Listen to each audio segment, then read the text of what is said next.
please stand and join us for the pledge of allegiance. Pledge Allegiance to the flag of the United States of America and to the republic for which it stands, one nation, under God, indivisible, and justice for all. All right, thank you so much. Thank you. Appreciate that. All right. Okay. At this point, let's go ahead and open it up for any visitors or citizens' comments. I know we have a few people that are on the agenda, and we'll actually call them an appropriate. But any other comments? Anybody else? Awesome. Okay, so council, let's go ahead and jump right into the agenda. We'll get started. Action items number 4A is the presentation of the reports for 2019 and 2020 fiscal years. And considering act upon the acceptance of this report. Ms. Debbie Frazier, thank you for joining us. Appreciate this opportunity. I'll turn it over to you. Good evening.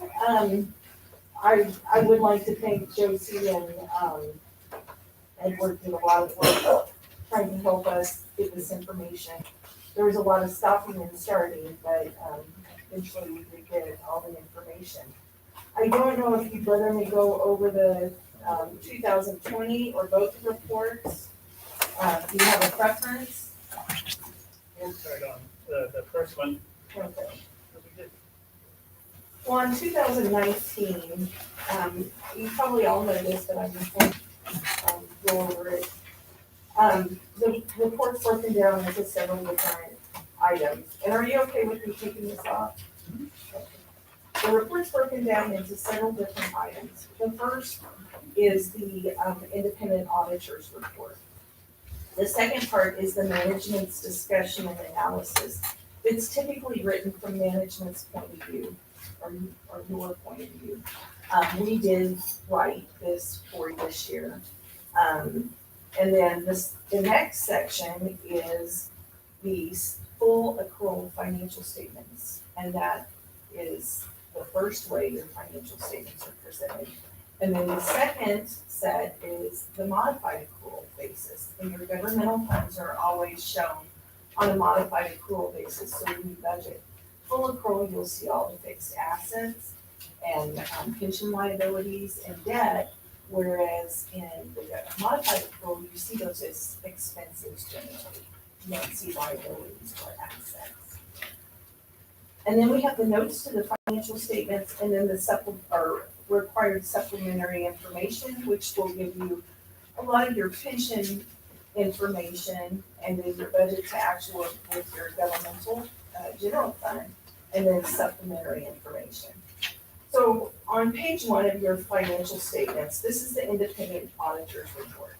And it basically says, after adjustments, your financial statements are fairly stated and materially correct.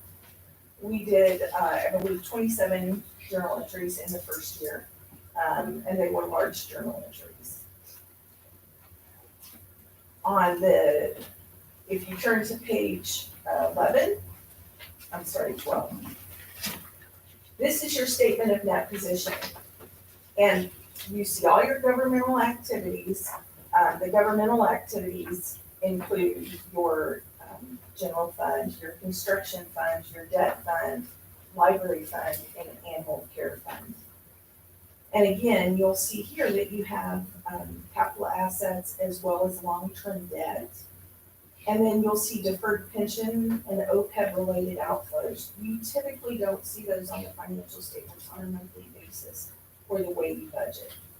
So your total assets at the end of the year were a little over $5 million. 3.4 of those were capital assets, and over $1 million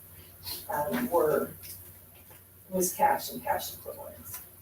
Your deferred outflows, again, this is related to your pension and OPEB related outflows, was $257,191 in the governmental activities, and then your liabilities were almost 2.2 million, with a deferred pension related inflow of $8,500. Your net investment in capital assets, $2,194,383. You had $148,066 that was restricted by special revenue types of funds. And then your unrestricted, or what's available to you, would be $724,538. In the business activities, your total assets were $6.6 million, $5.5 million of that being capital assets, and then deferred pension of $127,158, liabilities of $700,164.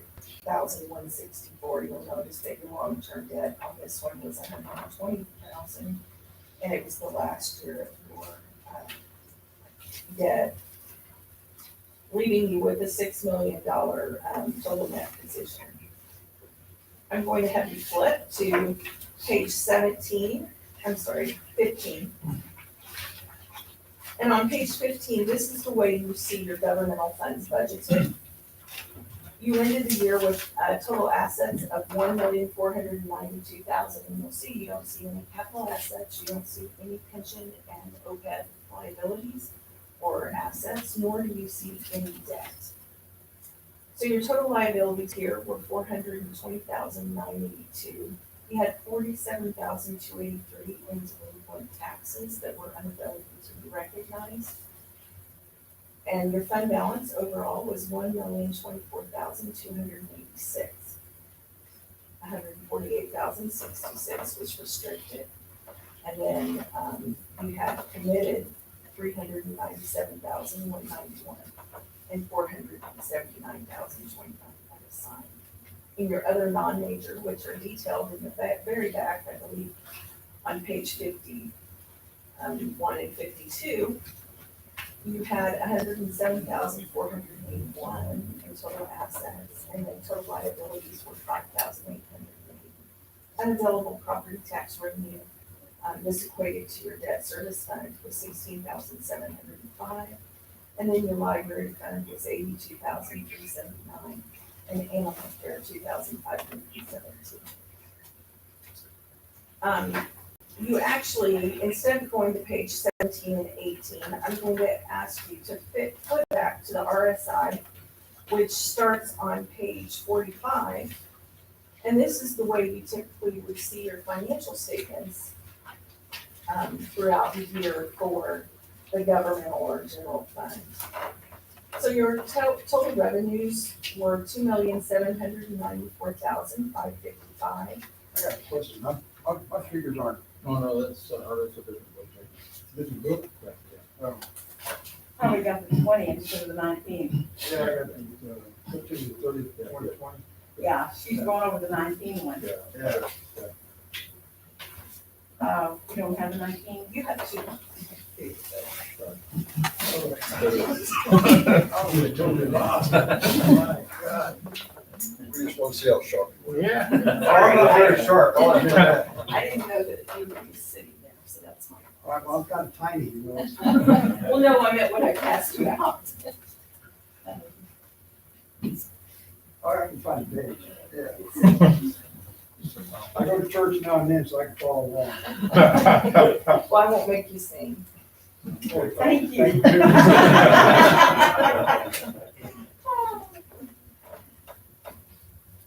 It was 45.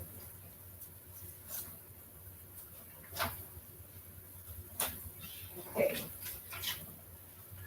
So anyway, you had budgeted $2,888,680 as your final budget, and then you actually brought in close to $2.8 million. So you were $94,125 under what you thought you would bring in. However, you were only about $50,000 lower than what your original budget was.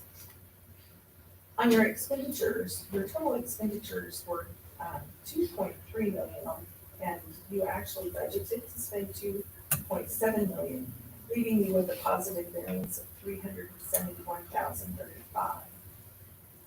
If you move down, you'll see that you had transfers out of $450,873, transfers in at $10,263, and then that gave you a total net change in fund balance of 14,060.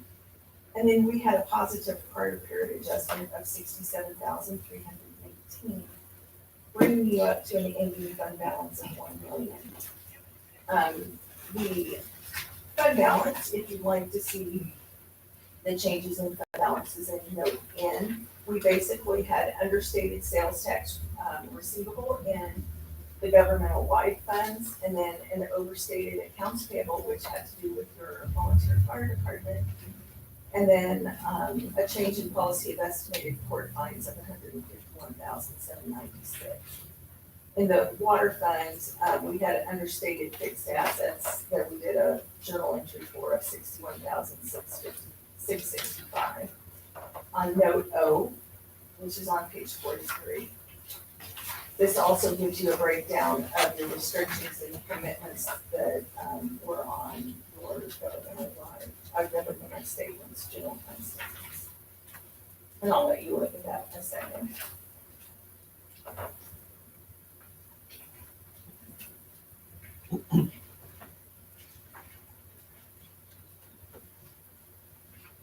The other thing that I'd like to point out is on page 47.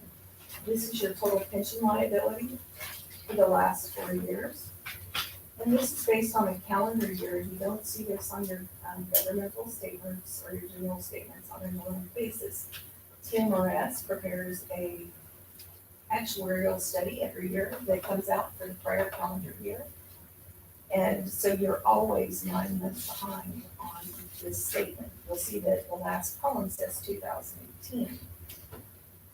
And this is actually not it for 2019. So I think the interesting column, or not column, but the net investment income, which is a third, not 2/3, but not halfway down the page, kind of in between.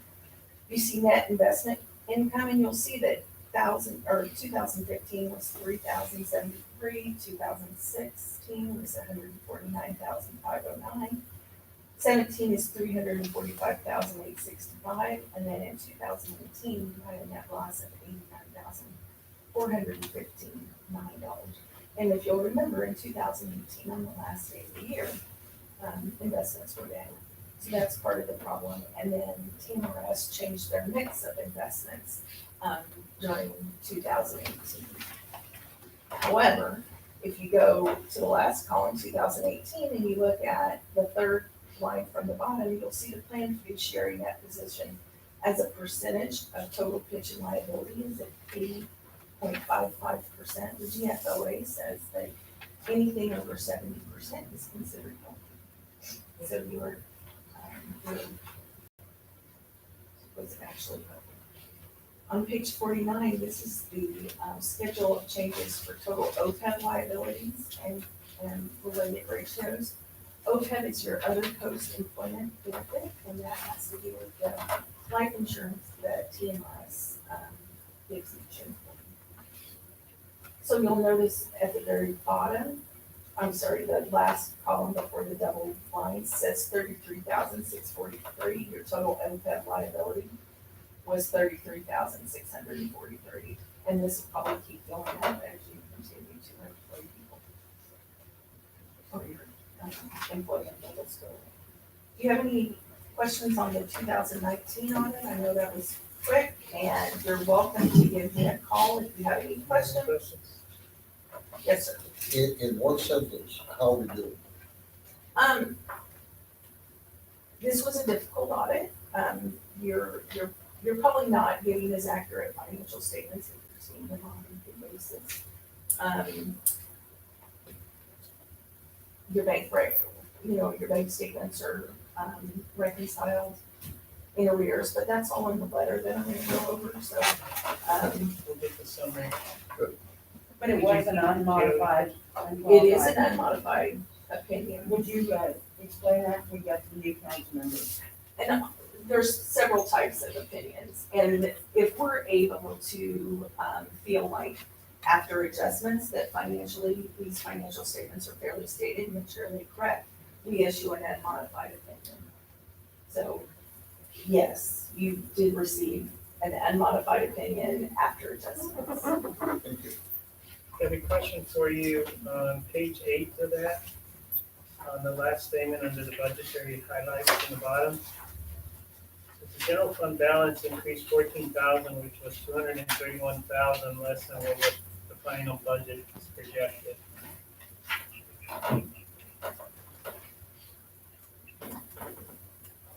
I'll let you give it to me. Do you have an idea of what caused that difference? What caused the lower, well, you budgeted, a larger amount of revenues. So it was just basically an over prediction on that by 231,000?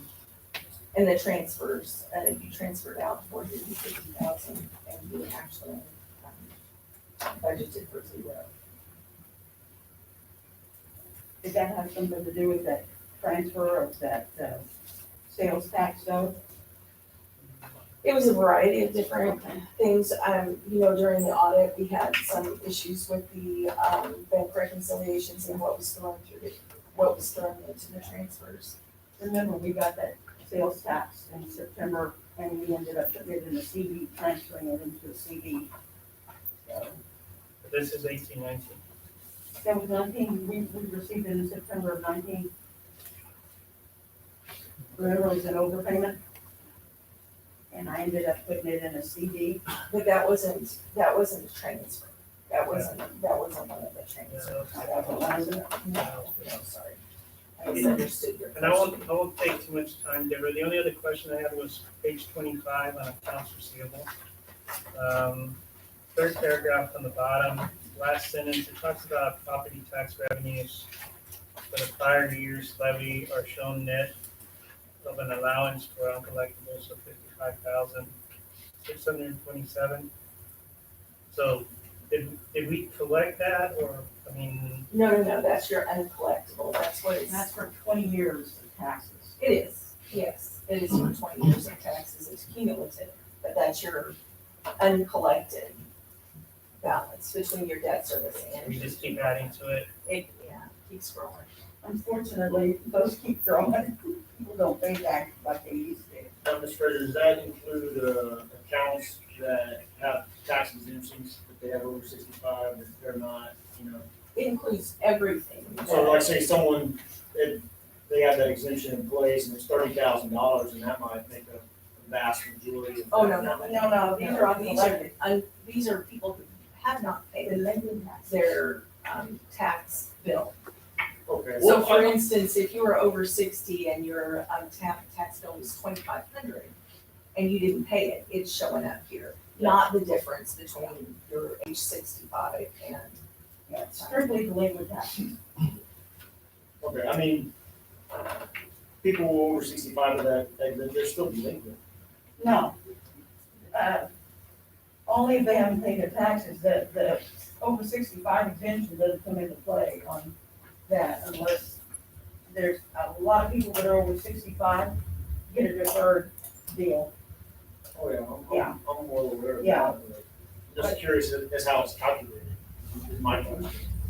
And it's straight up total whoever hasn't paid, it's included in that. It's not anything, it's not this over 65. Total unpaid tax. Because you'll never be able to collect that. So it's not in the calculation. Some of those taxes, we talked about, Long and Associates. They went into bankruptcy. Those are uncollectible. Right. So, that's part of Actually, this tax. we've been talking about doing some lock-offs. We've got that one. We also got the Haney thing. They went into bankruptcy. Motorcycle thing, another bankruptcy. So bankruptcy really hurt us. Yeah. Well, yeah. So if we lock those off, then that's what we should be doing though, right? If we're able to. Well, we've been talking about doing lock-offs for a few years. Oh, we did it, about 5 years ago, Tom, 6 years ago? And we talked about doing it again. I think most of those these bankruptcies. 15 years. It's not, it's the. Yeah. I think most of them, they look at, statute of limitations. On personal property, it's 10 years, so on personal property, you look at locking it off after 10 years. On real property, it's 20 years. But That was something we talked about doing, and one of these days we're gonna get some time to do it. And I think most of these, nickel taxes are personal property. Yeah. Because real property doesn't go anywhere. Motorcycles go places, test cars go places. Mobile Not real homes property. go Mobile, places. mobile homes go places. You can get a report out of your system that will break it down. Thank you, appreciate that. Any other questions on 1819? Thank you. Okay, on page 20, I'm sorry, on year 2020. And you need that one too? Yeah, that's- That's the one I put down. This is because of the 19, I was able to follow Okay, it. Yeah. well, what happened to the 20 you were following? That was Sam. Oh, that was Sam's, okay, It was okay. so kind of misleading.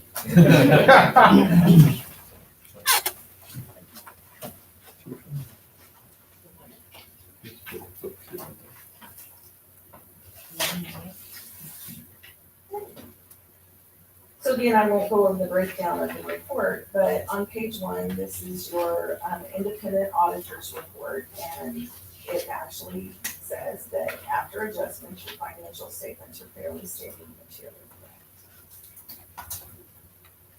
correct. It also tells you about the required supplementary information, the supplementary information, and any other information. I'm going to skip past the management discussion and analysis and ask you to turn to page 13. This is your statement of net position. And again, you see the capital assets, the pension-related information, assets, as well as liabilities or outflows and inflows. And then your liabilities and your net position. So the total total assets for the year in the governmental activities was close to $5 million. As you see, 3.3 million of that was capital assets, and a little over $1 million is cash and cash equivalents. Your business activities, you brought in 6.8 million, or your total assets were 6.8 million, and you had almost 5.5 million in capital assets. Your deferred pension OPEB related outflows basically is 265,763 between the two of them.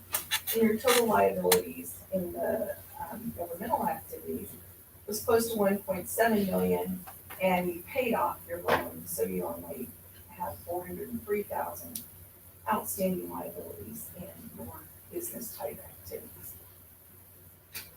The deferred inflows for both of them were 111,297. Your net position for the year in the governmental was almost 3.4 million and almost 6.5 million in business type activities.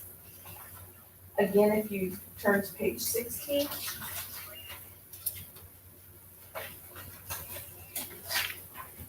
your total assets for the general fund are almost 1.6 million. Again, 1 million is in cash. You have an ad valorem receivables of 59,000 in the general fund, and if you go over one column, you'll see that you had 18,795 in the other non-major funds. Sales tax receivable was 223,596, and then you had other receivables of 244,719.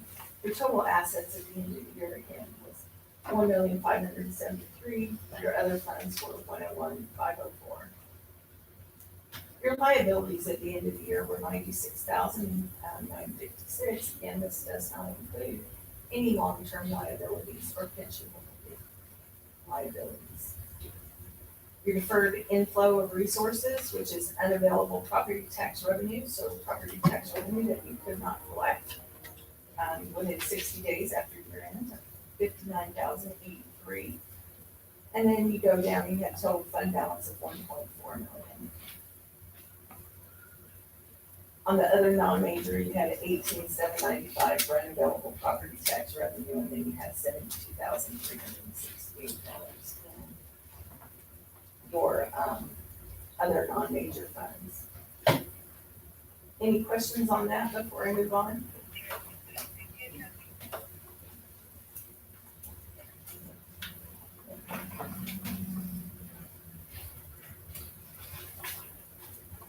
I am going to ask you to go ahead and turn back again to the general fund.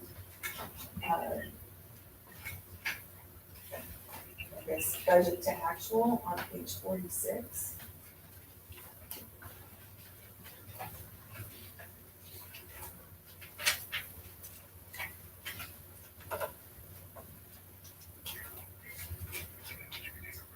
So your total, original budget, you budgeted $3 million, and your total revenue to the final budget was $2.5 million. You ended up bringing in $3 million. The big differences here were in sales tax and then the CARES Act grant. So you had a positive or favorable, budget of $586,107. The expenditures, you budgeted to spend $2,643,000, you actually spent, $2,237,000, leaving you with a positive variance of $405,758. You actually budgeted for a loss of $140,875, and you had, an actual gain of $850,990. And then you had transfers out of $465,400 and $7,937 transferred. Your net change in fund balance in the general fund was $393,527. You actually budgeted $256,125. So that increased your ending fund balance to $1,417,813. Any questions on that before I move on?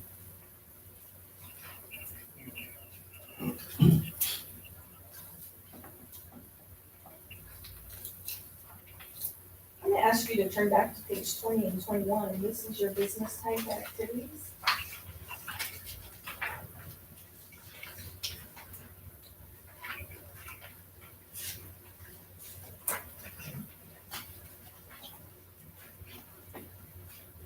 In your total proprietary fund, you had total assets of 6.9 million, 5.8 million of those are property and equipment. You have 326 that's reserved for construction, and then cash and cash equivalents of 845,928. Your liabilities, you had total liabilities of 463,610. You had actually paid off your debt this year, so most of your liability is a result of pension-related liabilities. You had 91,508 deferred inflows of resources, and then your net position in your water fund was 4,158,393. Your gas was 369,010, and your total net position in sewer was 1,976,906.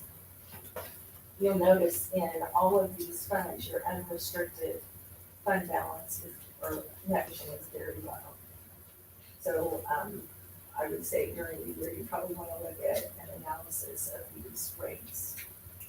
Unrestricted won't even cover 6 months of expenses in a couple of these funds. So if something happened that's major, you would have possibly some issues. Your operating revenues for all of them were $1,416,505. Your total operating expenditures are $1,098,608. You had an operating income of $317,897. Your interest income and expense netted to $143. And then your income or loss before transfers is $318,040. You had transfers of $159,488, 65,000 of that was debt. And then you had a change in that position overall of $477,528, bringing you from 6 million to 6.5. And again, if you look at your ending net position compared to your total non-current assets, the majority of your assets are capital and restricted cash of $5,825,000. I'm gonna have you turn all the way back to page 48. And this again is your cumulative schedule changes for the net pension liability and related ratios. We kind of went over that net investment income line, which is a little over halfway down the page. You'll notice in 2019, you had a positive investment income of 468,301. So you're back up to over what you were in 2017. And then if you go down to your planned fiduciary acquisition, it went from 80.55% to 86.78%. On page 50, this is your covered payroll and your total OPEB liabilities. You have 39,367 in OPEB liability. And I would say those are both very two positives for your city. Your total assets, if you change to, turn to page 52, these are your non-major governmental funds. Your debt service, you had 18,795, and this is all receivable. I did not write this up, but it's always a good thing to separate debt service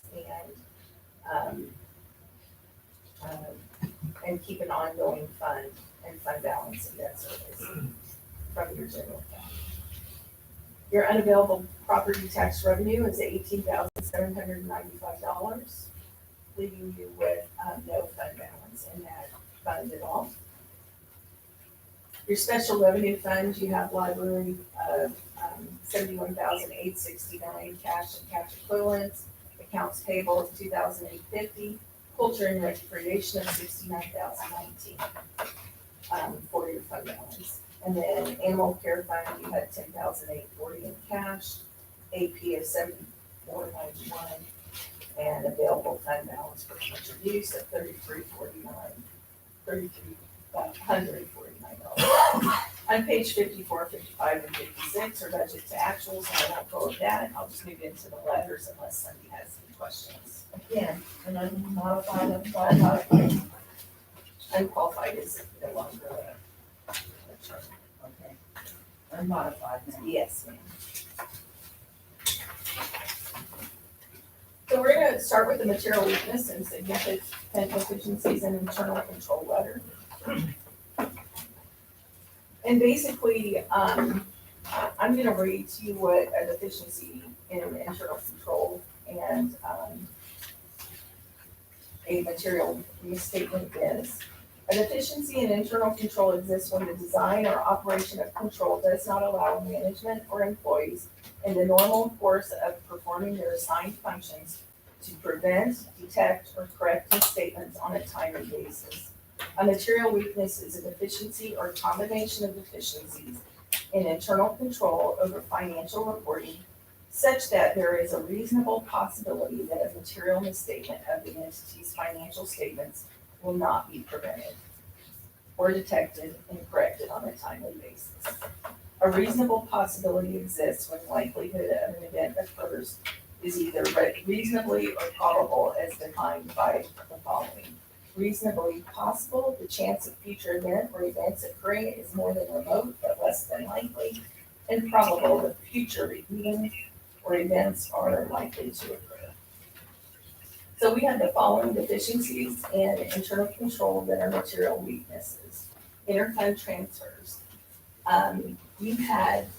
You ran a lot of your journal entries through transfers and due to other funds that really shouldn't have been left in those units of letters. Maybe actually, Yeah, I actually, can I have yours? I didn't find it. Here we go. Oh, you know what, I have it.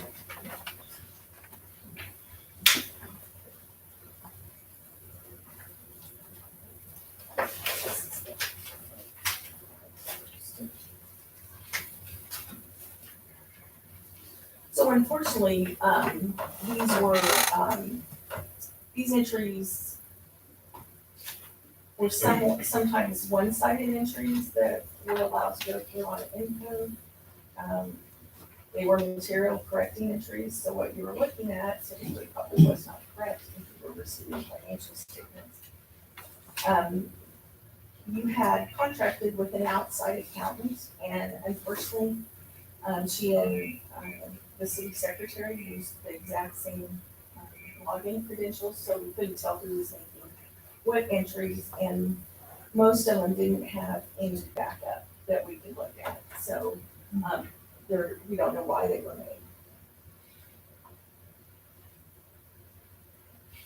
So we recommend that the interfund accounts are reconciled monthly to ensure complete and accurate financials. In addition, the login details for financials software allow you to set up separate credentials, so they shouldn't be shared, and any adjusting entries should be fully documented, reviewed, and approved. So when I mean fully documented, they should be written, and they should be approved by someone. So, sorry to interrupt, but if we have consultation with another accountant, is there a way to create like a guest login that you can keep track of that? I can get it, I can do something like that. Yeah, you can create a login very easily. I think you can do it real quick. It's a matter of getting them on the phone to do it. The correcting audit entries, does anybody else have any questions on the interfund? Are we moving on to the next one? Because I have a couple questions for Melinda. So after correcting the entries in the interfund activity, did the funds balance? One question, the entries so that they were balanced. Were there any missing monies? Not that we found, no. And- But we do a sample, we don't look at every single transaction. So- And the problem with not reconciling your bank on time is, nowadays, it's a lot easier to write a fake check. Anybody could write a fake check and send it through your bank. And if you're, I'm sorry, I'm gonna pick on you because you were the singer. And it wouldn't be, the thing is, it wouldn't be caught because your bank reconciliations are so far behind. Well, I do look at those bank statements when we get them, even though they're not reconciled, check to make sure that the deposits are in there. And If it's not reconciled, you haven't done the proper accounting procedures to ensure that your records are good. So that's one way, and then, we have a city who, the mayor's,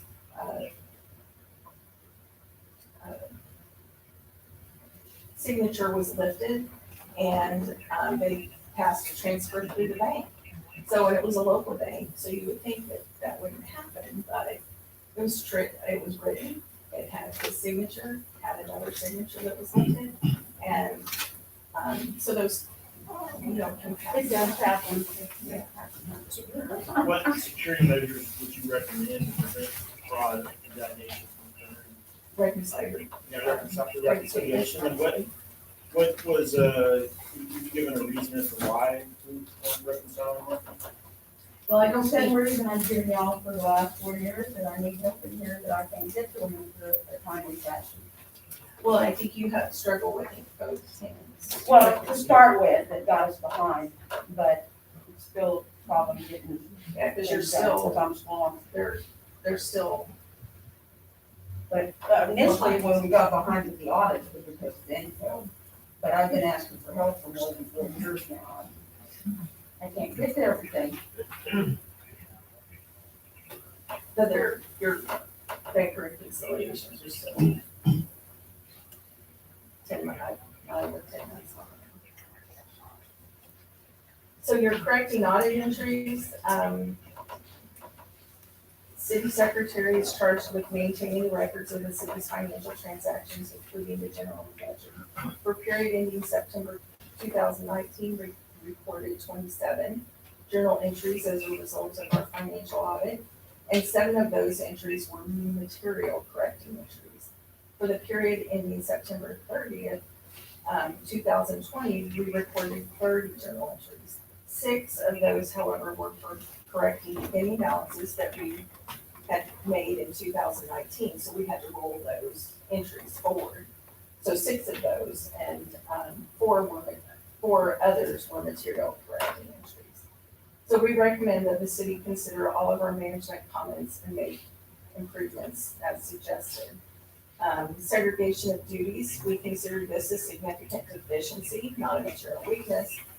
And I want to say this comment is really not only to protect the city, but it's also to protect your employees, because, you know, it's easy to make accusations if there's not segregation of duties.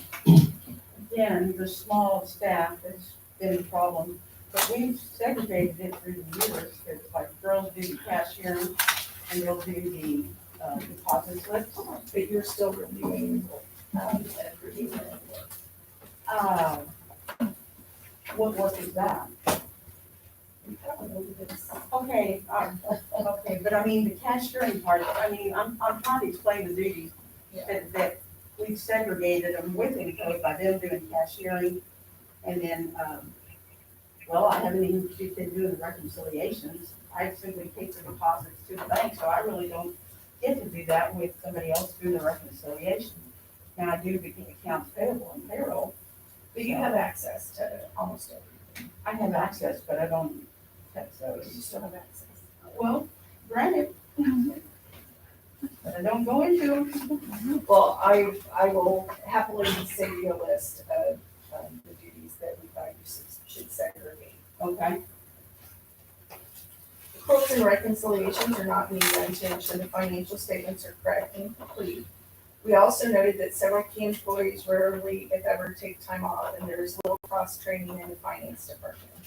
We did note that the finance director has been hired in order to make improvements in this area in the future. But we were made aware last week that he has turned in his resignation. We recommend that the segregation of duties and policies and procedures are reviewed and updated to improve internal controls in this area. We also recommend cross-training in the finance department and mandatory vacation time. Ms. Frazier, on the requirement for time off, what would be the normal when you look for some of that vacation time? Typically a week at a time, especially if you're doing accounting related work.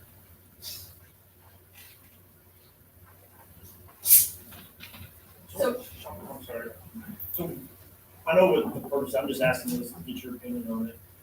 So what's the purpose of taking vacation from the accounting standpoint? because if somebody comes in and does some of your duties, you're able to tell if there's anything not going on. So, we need to take vacation. Mentally and Yeah, for the physically, yeah, physically yeah. and for mentally.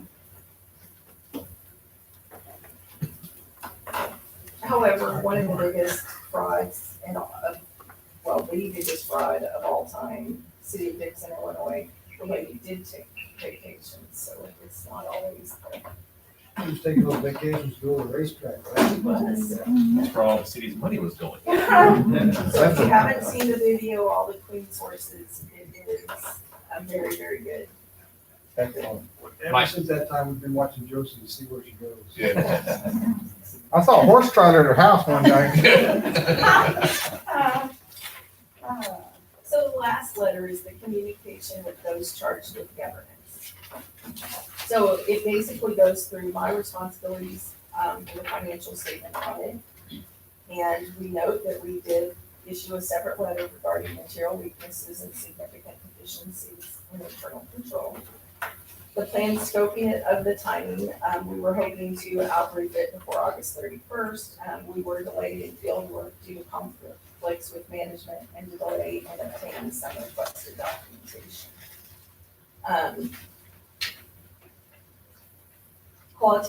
Qualitative aspects of the entity's significant accounting policies, there were 2. The city eliminated receivables and allowances for uncollected receivables for municipal court. prior period adjustment, and I do want to comment on that one. Your prior auditor had done one side of this entry, but not the other, so this was one of the areas in the statement of net position that we did not balance. But we could tell from his entry that it was not appropriate. His entry wasn't appropriate, or he wasn't doing it? No, this was actually his. And I, for prior period adjustments, you do send the prior auditor a letter. I did send it, I think, August 2nd or 3rd, and received no response from him. So, no new additional accounting policies were adopted, and the application of existing policies was not changed during 2019 and 20, except for the adoption of GASB statement number 8, which you guys had not adopted yet, and it's just a requirement, it's a disclosure requirement that you have to make. Significant accounting estimates. Your most sensitive accounting estimates affecting the financial statements are useful lives of depreciable assets, allowance for uncollectible property tax and utility receivables, mortality rates, investment returns, discount rates, healthcare costs, and other conditions related to your pension plan, as well as your supplemental death benefit, which is the OPEB. Financial statement disclosures, we consider the most significant sensitive disclosures affecting the city as net pension liability, other post-employment, and the prior period adjustments. We encountered no difficulties in dealing with management relating to the performance of the audit. We have requested certain representations from management in a separate letter dated August 27th and September 27th. We had no disagreements with management that we documented. We did have uncorrected and corrected misstatements, so what we chose not to correct was overstatement of garbage receivable of $46,759. And the reason we did not correct these is because they were in between, could be in between years, and they really weren't going to affect you materially. Compensated absences were understated, leading to an overstatement of general fund expenses in the current year, $6,055. In the prior year, water utility accounts receivable was understated, leading to an overstatement of water fund revenues in the current year. And then in prior year, gas utility accounts receivable was understated, leading to an overstatement of $7,298. And then 10,193 in sewer utility. And this had to do with September 30th, 2019 interest, and the prior year of September 30th, 2018. For fiscal year 2019, we had prior period adjustments, and those are noted below that we'll get to. Corrections to interfund activity, reclassification of interest in seeking portion of property tax, entries to record sales tax overpayment liability, fiscal year 2020, and that fiscal year 2019, the entry to record the state sales tax overpayment liability, it was about $300,000. Josie, how much was the sales tax? I can't remember. Oh, that was almost $350,000. So that basically was an entry that you had made, and so it wasn't in your financial statements in 2019. Fiscal year 2020, you had corrections to interfund activity, reclass of interest in seeking portion of property tax, entry to reverse sales tax overpayment liability, and entry to record the CARES Act grant revenue. We're not aware that you consulted with any other accountants about the audit. For existence of material misstatements that affect the financial statements of a prior period in which there was a predecessor auditor. It basically relates to your 2018 audit. We had an adjustment of $106,366 in sales tax. Basically, it was good because it increased your sales tax. You also had a receivable due from the fire department that was invalid, resulting in a prior period adjustment of $39,049. And then in the prior period, there was an unrecorded construction in progress, resulting in a prior period adjustment of $61,665 in the water fund.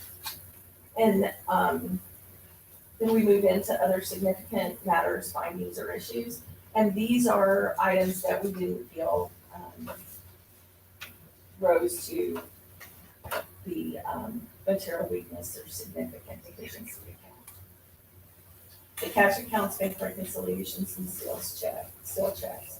We kind of covered that the reconciliations were not timely in another comment, but we also you have 20 cash accounts, which are a lot for your size city, and you probably really don't need as many of those. You need to combine them, and I'd like to consolidate some of those. which you can. I'll talk with y'all about that. And then you had quite a few stale dated checks on your reconciliations that go back to, I think, 2014. And a lot of them were vendors, so I think that money is actually yours, because I think your vendors probably would have claimed or anybody now if you had to pay them. So you just need to probably go through that process and avoid those checks. This is something Edward and I had been discussing what we were gonna do after he got, his on the reconciliations. And then the other thing is you check signers, your signatory cards weren't up to date and included people that were no longer involved with city management or city government. The new cards had been submitted to the bank, however, the required staff signatures, when I wrote this, had not been completed. My understanding is you've done most of it, you've done the CDs. We've done all of them, Okay, now you've done all of them. and we're gonna do it again with the, now that council's adopted and do it. We also noted that there was only one signer on a lot of the CDs, but on most of the CDs. I've been corrected too. Yeah, you really need to. That's just a good policy to always have in place. Because if something happened to one of the signers, hopefully you still have the other. We noted that all check transactions are signed by the same two employees, as well as noting that sometimes they co-sign their own checks. Preferably, you always want to have a check signed by somebody else besides the person you wrote the check to. It's just a good validation and transparency. Vacation hours. During our field work, we noted that some employees were allowed to roll forward vacation hours in excess of the written policy. We recommend that policy is revised and updated as necessary, and that the policy is consistently followed. And updated policy should be included in the employee handbook, and any exceptions should be documented and approved by council. Accruals and documentation. During our field work, we noted and corrected several accruals that were incorrect or not recorded in the accounting system. In addition, we were unable to determine the necessary franchise tax accruals, as deposit documentation provided was inadequate to determine the period of service. We recommend that monthly reconciliations of accruals are performed and ensure that receivables and liabilities are accurate and complete. We also recommend that adequate documentation is maintained to validate the time of the accrual.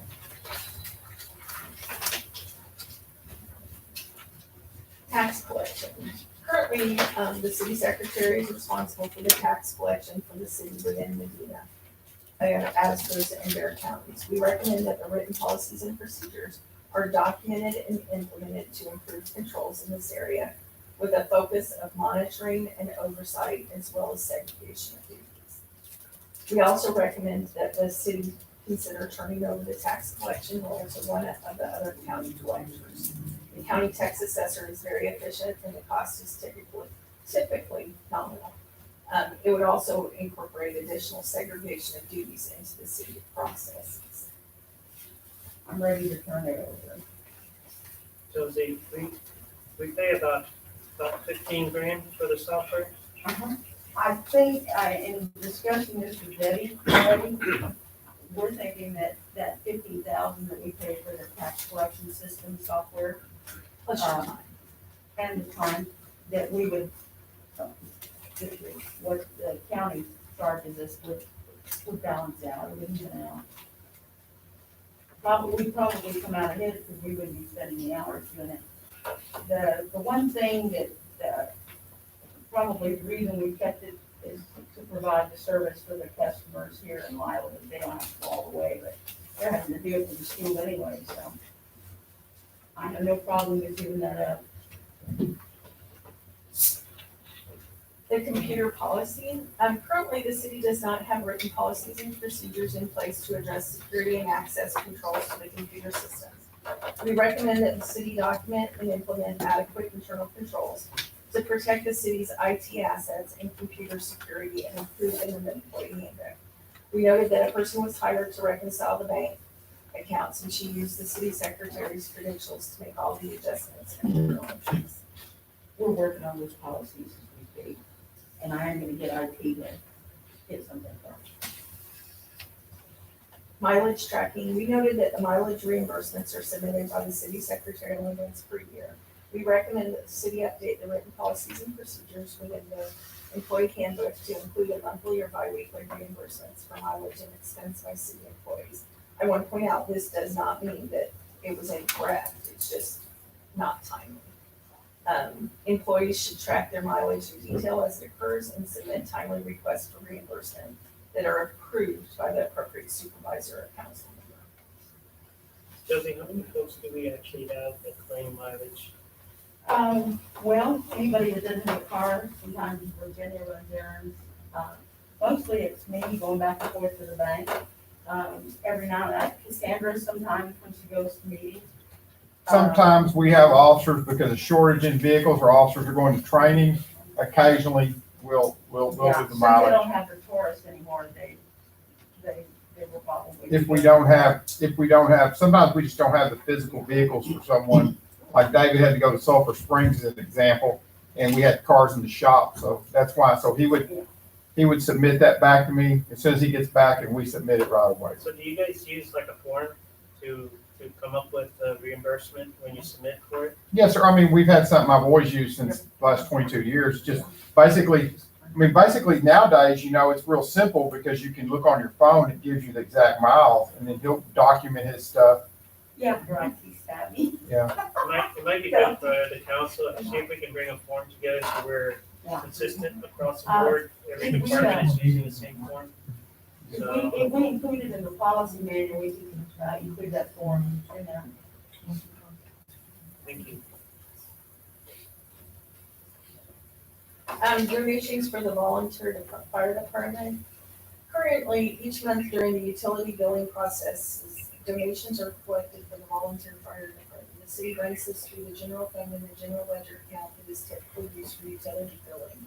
This account had not been reconciled over the year end for 2018, 19, 20, and I actually suspect it was much longer than that based on the amount of increase that we saw in 2018, 2019. It had a large debit balance in a liability account, which was corrected with a prior period adjustment. That was the 39,000. We recommend that this monthly entry is corrected so that the donations are accounted for within the correct general ledger account rather than miscellaneous. I think I'm gonna have to get the name code on that, because I think it's wrong codes and stuff. So Debbie, what we're saying is there's money that needed to be dispersed or money that No, needed to be accounted? the money was or- dispersed. It just, wasn't accounted for correctly. So we did basically a prior period adjustment in the first year, and then the second, and then 19, we corrected the balance. I think it was about 13,000 in 19 and probably about 14,000 in 2020. So it's just a matter of possibly, and I think she's correct, that it's coding that when it comes in, it's tied to the incorrect account. Thank you.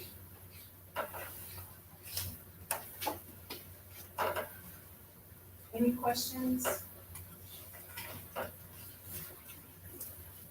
Then going back to the tax collection, I think that the main reason why the city never turned that over in the past was that we offer a discount for paying property taxes. That goes away when the county takes it over. What's your position on offering those discounts? I'm not sure, I am not quite sure it goes away, because I think I do have another one in Bear County that, has a Oh, discount. really? Well, Atascosa County told us that they collect taxes for us, there will be no discounts. I'm sorry, what, I'm curious as to what your position is on us offering that discount. that's kind of a management decision that I probably I have an opinion on it. It really doesn't make that much of a difference as far as how much, it's about 15,000 a year that we discount. However, I can tell you that the money, we collect 60% of our taxes in October because of that 3% discount. By the time, January comes along, it's probably 75%. And, we've got well over 85% collected by the end of January. But, well, it's totally up to council if they want to. There are very few entities that allow the discount anymore, I will tell you that. We're one of the few. You have over a 96% collection rate, unless there's actual, money crunch during those periods of time. You may not, because you're gonna get all of it by January, the same amount. And typically most mortgage companies, send it all in their mortgages. Is our collection rate good for a town our size? Your collection rate's good, yeah. Yeah, the collection rate's good. So there's, typically in, I would say South Texas, once you get way lower, it goes up, here, it goes down. But through, Divine, down to 35 little, you have good collection rates, so, yeah, I don't think your collection rate is horrible. And that's kind of shown by, I don't know if you remember his question concerning, was that number the total uncollectible? Yes, it's total uncollectible, I think that's 62,000. And that's for 20 years. It's not for all for 1 year.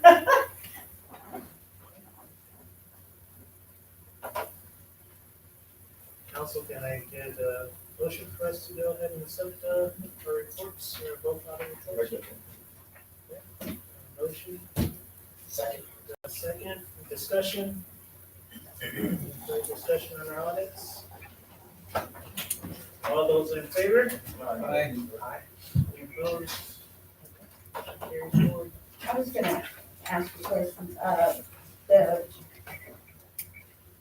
one thing that one of our other auditors always mentioned was about us keeping enough in reserves for 2 or 3 or 4 months, Well, the GFOA now recommends 46 months. 4 to 6 months. Yeah, And so we're doing that, are we not? you have 3.5 in your general fund, so you need about a half month more, and then again, I kind of went over your,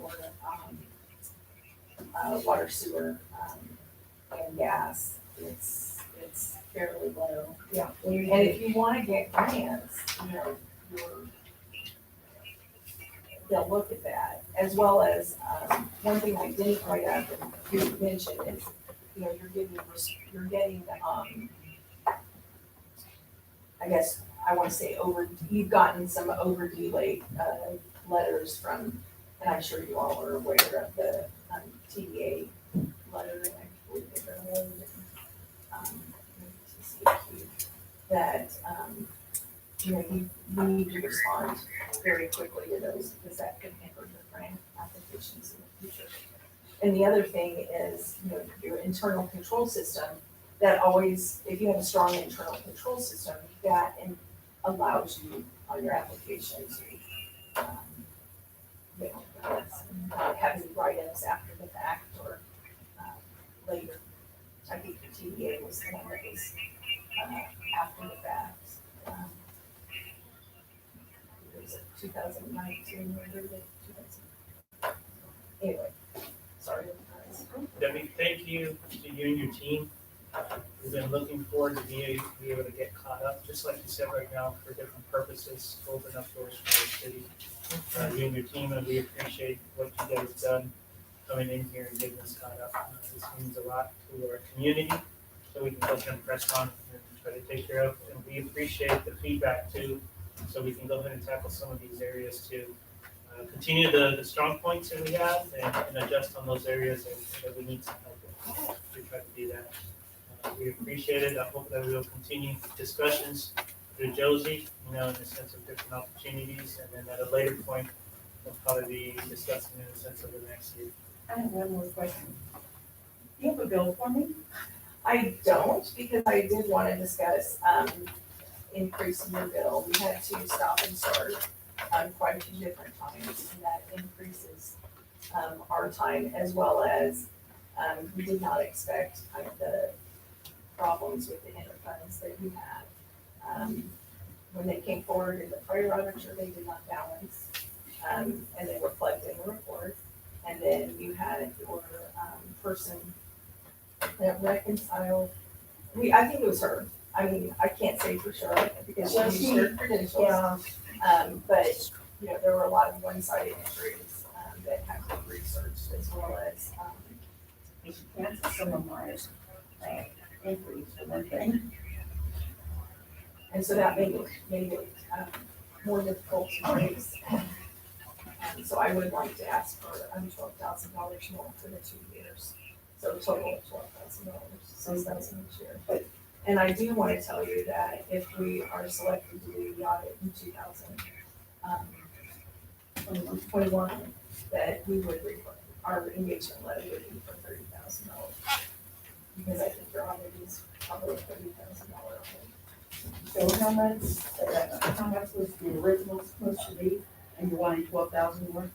For $6,000 for each year. Okay. But what was the original? 24. 24? So you're wanting 36? No. I want 30 for each year. I would like 30 for each year. For 19 and for 20? Okay, well, I guess you need to submit that to me. I just wanted to let you know, that I was planning on, I would like to, the access. I have a question. Yes, sir. The longer you're here, things get smoother and you'll charge less. Well, I don't think so. I think she's honest. All right. Just checking. Get those bills to me and then we'll put it to the council. All right, thank you. And Julie Priest. Thank you. All right. All you do is let them know. Yes. Okay, let's go ahead and continue on. We're gonna have a few open items on that one. We'll go ahead and tackle that. Thanks again, Debbie, appreciate it. Thank you. And I'm gonna do extra copies for other entities. Absolutely, thank you. Josie, make sure we get did you get the electronic that don't say draft on them? Can we get the ones that don't say draft? Oh, we did. Because we need to send that also to our financial advisor, Mark. Yeah, that's fine. I just asked for some extra copies. That'd be great. Okay, P, considering act upon John McLean, Pat Ray, Records Engineering. All right. This is not Ray Baca, by the way. Hi, my name is Elizabeth Jordan, and on behalf of our client, John McLean, we are proposing a to subdivide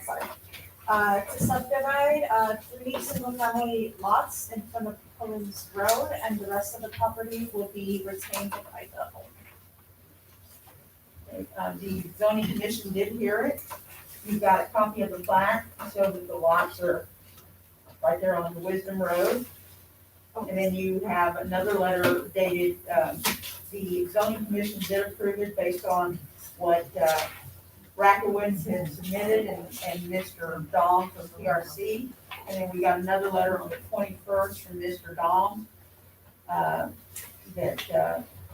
his plat is ready to go. It met code requirements.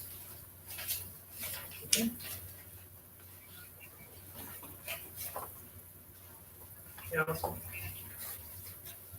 Mayor, I move that we, approve the zoning commission's recommendation for the final replat of the John McLean subdivision.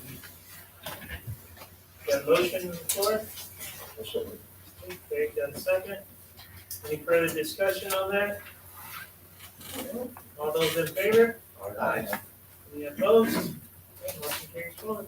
Thank you. Okay, I'll be getting the last deal from Jeff, and then we'll get together and we'll settle up. Okay, sounds good. Thank you. Thank you.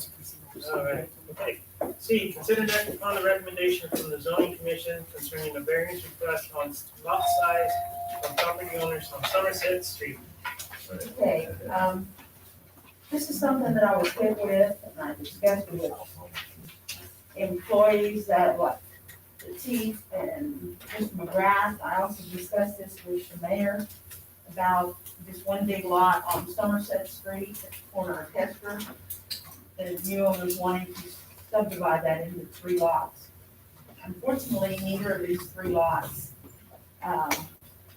are minimum lot requirements.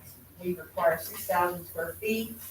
All of them are about 45 feet, 55 feet, excuse me, shy of that. Because of our discussions and our concern about the traffic on Somerset Street, we sent this on to the commission, and they reviewed it, and they talked with these gentlemen that are here tonight, and they came up with the traffic thing wouldn't be an issue if these people put in a circular drive at each lot, so that these people could go out, wouldn't have to back out on a busy street. And the owners of these lots said that they would do that.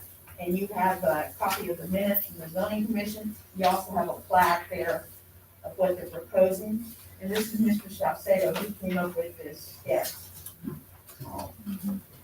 So, as she says, that we're short about the size of a closet on each lot. The variance process allows us to ask for forgiveness of that. One of the issues that came up was a safety issue on Somerset Road with the Planning and Zoning Commission. The recommendation was to add a circular drive at each house so that a person wouldn't have to back up, they just drive around. Owners agreed, we have the width to do that. So, and we agreed. Okay, Matt, from a fire department standpoint, the mayor was wanting to know how y'all felt about a circular drive for these lots. I can tell you, if there's ever a fire there, we're never gonna commit to a driveway on that street anyways. We're gonna be in the road, blocking the roadway. Somerset. The lot sizes are concerning, because it's less than what the city had looked at and approved when we did these and reduced them a couple Well, of years it's ago. always been 6,000 square feet. Yeah. But we reduced that width and stuff. Well, actually, all of these lots are a little wider than our minimum width size of 50 feet. They're all a little bit over that.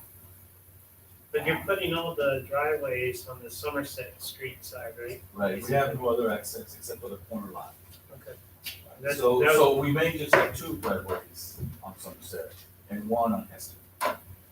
That's what we're wondering about, how the entrance and how we were gonna do it. We were wanting to make sure that our fire department has access. So if it's gonna be, it's gonna be off of Somerset Street then, Yes, basically, yes, and also on Hester on the corner street right right here, Right. on this lot right here. It goes across to the fence into the back street. Hester is an unpaved road. so- Right, it's on the paper. Right. I just happened to be driving by there today after I looked this over. These lots are raised up quite a bit above the road surface of Somerset. I would say 4 feet at least, maybe more. I don't know, the survey doesn't indicate that much, but Yeah, It's a little higher. it's raised up quite a bit off the road surface. Right. So you're gonna put circular driveways that are gonna be going up and then down. We're gonna get, we have to have the distance inside, and the driveway designs are strictly monitored for traffic purposes. And so the great difference from when you come into the road to this is regulated, so I know that I've got a limit, we have to meet that limit. Those are the requirements that we have to be to pass, just to pass requirements for permitting. But you still submit the plans. right? Absolutely, So, yeah. absolutely. Each one will go through permitting for and review, I think everybody gets to review that. You think you have enough room in that 51 feet plus and every frontage there to Yes, sir. get the grade right and get the circle right? Yes, sir. I think that once a designer of the houses gets involved, they'll make the subdivision attractive to where we'll use Hester. Even though it's an unpaved road, you can still use it. And maybe the corner lot may not have frontage to Somerset. They'll drive up Hester and come in the back. And, but the other two, we don't have much of a choice. Mr. Sincero, I'm curious as to, you know, the design of those circular driveways. 'Cause I have a circular driveway in my house. And, you know, I've been doing a little research in this matter. You know, from one end of the circular drive to the other is about 90 feet. So I was looking into it, you know, there's some architectural graphic standards that they've been using for 80 plus years out there. Right. And this is what that I see is that there's a minimum inside radius of that circle for sports cars of 12 feet, right? So the diameter, Big trucks. yeah, so that you save me some time. Yeah. You know, I'm looking at it, you know, primarily around here, people drive SUVs or trucks. They say the minimum for SUV is 19 feet for the interior, and then the outside is 29. That's the radius, of course. So the diameter would be 58 feet. For a pickup truck with a small, they said small boats, but it say small trailer, like a utility trailer. They're saying that the minimum is 22 feet and the max outside is 41. So that puts you well outside, you know, the dimensions on the lot. And then looking at that, you know, the layout over there, and I'm glad you brought this up for Hester Street. You know, what about the possibility of a shared use driveway for all three lots From the back. from the back? You know, and make it wide enough, because what's the rear setback over there? Is it 10 feet anyways? The setback on the rear yard is pretty big. For the rear yard is 30 feet. So I mean, if you don't have people coming out, you know, you use the back for a shared driveway, rather than go with the zoning commission's recommendation for the circular, that you have a shared driveway off of Hester for it to accommodate everybody. And that way you circumvent, you know, I mean, that road's a busy road, it's a dangerous road. Right. And it's probably one of the worst roads in the city as far as pulling out onto. So of course, my big thing is the safety, but also, just being able to make that turn with the trailer, you know, like, David said, getting up that hill too. I think it's gonna be pretty steep, tight Well, turn. we can assume the worst case scenario, somebody pulling the trailer. We're gonna design them for regular vehicles that families would have because they're family homes. Now, as we're designing, as a designer gets involved and we see that we can't make the circular movement, the idea of the safety issue is gonna be not backing out of the driveway. So instead of making a circular driveway, you can make a T driveway where he comes in, backs up to the drive and then moves out. But he doesn't back out into the air. Kind of like that neighbor has right next door. He has that, yes. Yeah. Yeah, Mrs. like a Collins T. has that Yeah, little. so we're gonna do what we're gonna do what it takes to follow your concern, which means no backing out into something. So if you're correct that we can't make that radius work, then we'll tell you, hey, we can't make that radius work, we have a map behind it now, can we do a T? As long as we don't back out into the thing. And that can go on your plat, you can put that on the plat where, when the permit comes Yeah, they around. haven't done the black one. So council, just a reminder, we will get a chance to go ahead and review the plans, do the zoning. What we have in front of us right now is for us to go ahead and consider the variance request of the lot size. That's what we're approving tonight. So, this is us saying that we're okay with them to go ahead and go with a smaller, instead of the 6,000 feet, it's, I just said 55 feet plus. They said smaller lots with circular drive. Yeah, the That's council, the recommendation. Commission- That's what they're recommending. Yeah, they said provided that a circular drive is provided for each of the 3 lots. I thought at the time that was gonna be hard on a 50-foot lot. I mean, I don't have an issue with the lot size. Especially as steep as it I was is. looking at the agenda item. The agenda item, it says, on Variance. recommendation from zoning commission concerning variance request for lot size. And they said they would approve the variance of lot size if they put in circular drive. That's the recommendation of the Right, planning and zoning. that is the recommendation. So we can do one where it says that no backing out, no back out of the drive. Or, which is a safety concern.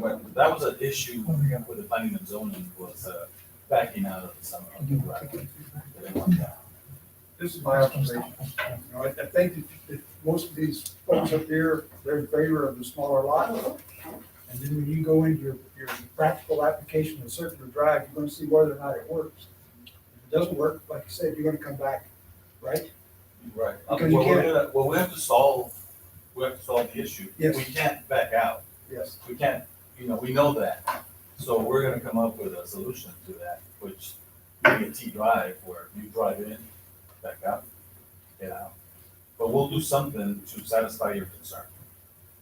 It's not like, if you were to approve the 3 lots as is, no questions asked, well then, anything can happen during the permitting process. But your concern is well stated. It was stated by the P and Z. They recommended a circular drive, but their concern was no backing out onto Somerset. And so we're gonna attack that this way.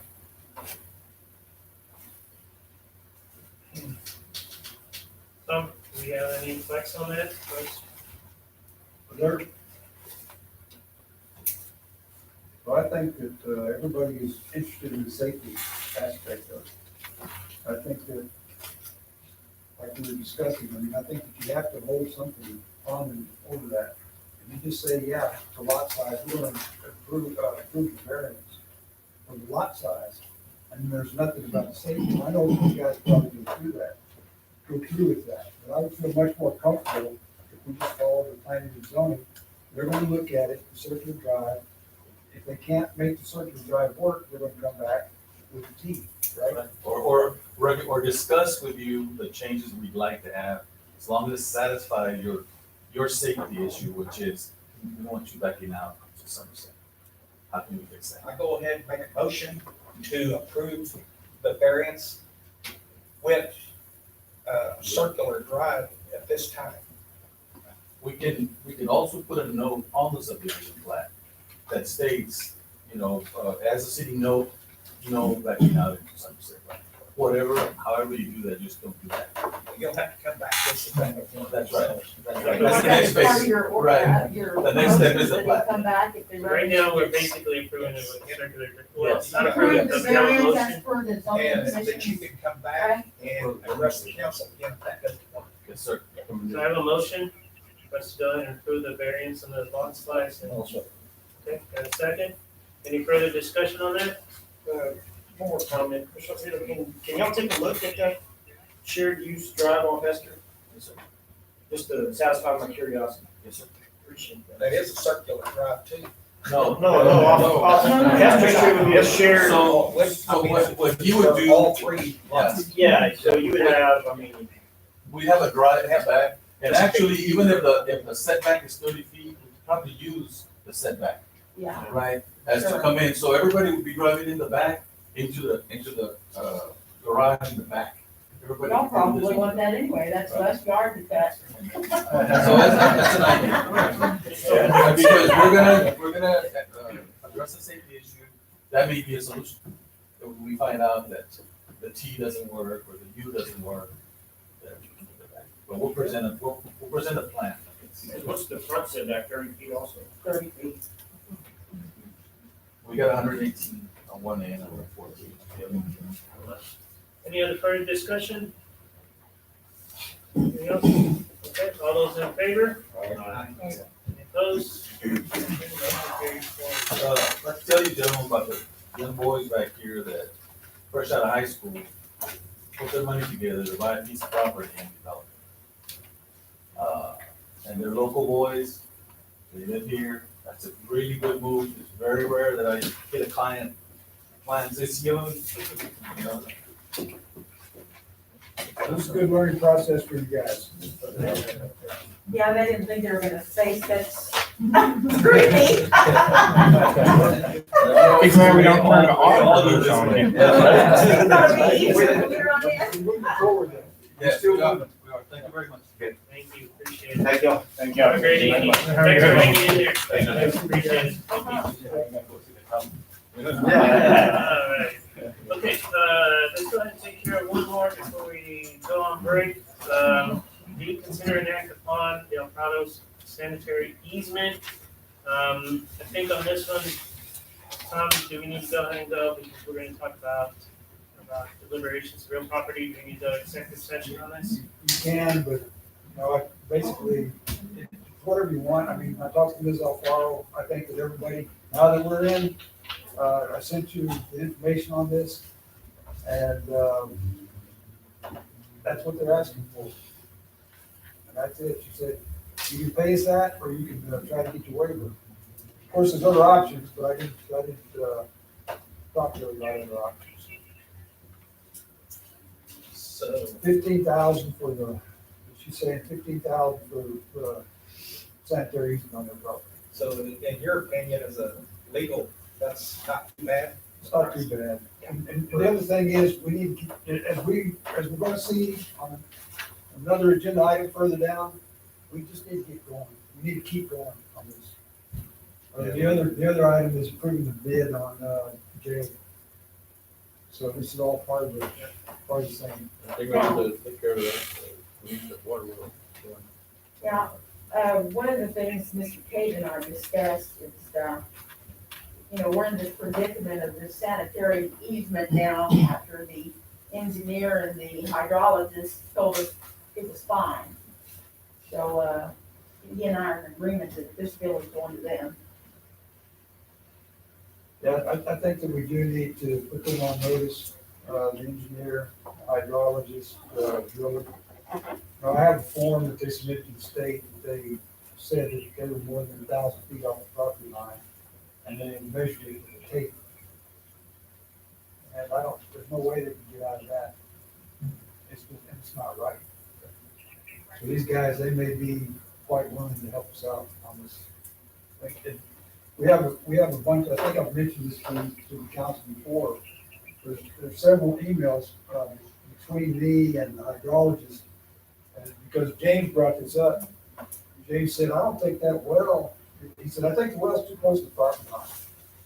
And, even before that, when we were buying the property, I talked to the hydrologist about buying a little bit more so we could have the entire sanitary easement on our property. And that's what we did.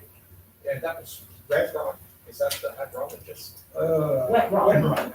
Wet Rock, okay, yeah, whatever.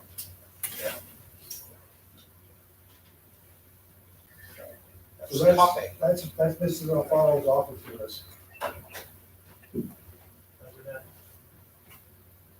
So, Mayor, I move that we make an offer to Mr. and Mrs. Alfaro for $15,000 to purchase a sanitary easement for our building.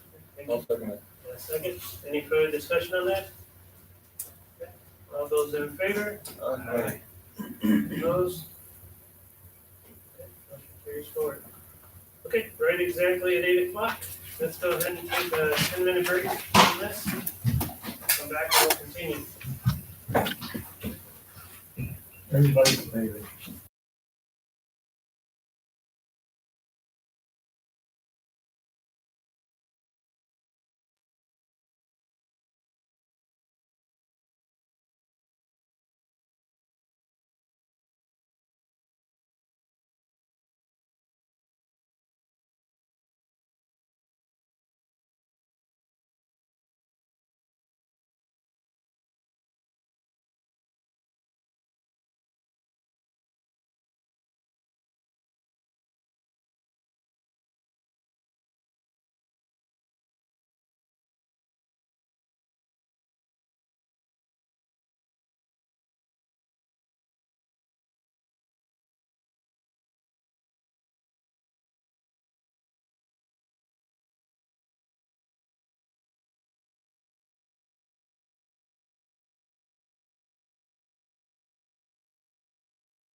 Let's see, eight ten. Everybody's gonna be. Jody, go ahead and show us eight ten. That. So we can go ahead and press on. All right, council, let's go ahead and jump right into item E. Discuss and consider taking action on establishing an ordinance regulating construction and demolition within the city limits. Charles? Thank you, Mayor. A little handout for y'all, look over. The reason that I'm bringing this up is because, the other day driving down 2790, looking at the days in that they were tearing down for about 2 months, it's kind of hard not to notice a big cloud of dust. You know, just blowing all over the place, over 2790, blowing back into the apartments back there. And I know that there were some concerns with that building having asbestos in it. So I got to look into our ordinances, and as you see in the handout, the majority of the ordinances in chapter 8 were adopted over 20 years ago. None of which go into detail pertaining to demolition and liable. State and federal statutes and laws are not codified into our own. And I believe it is in the best interest of public health to adopt updated ordinances pertaining to these issues before bigger problems arise, especially considering we're going to be having a lot of additional construction in the city, and probably some demolition at some point in the near future as well.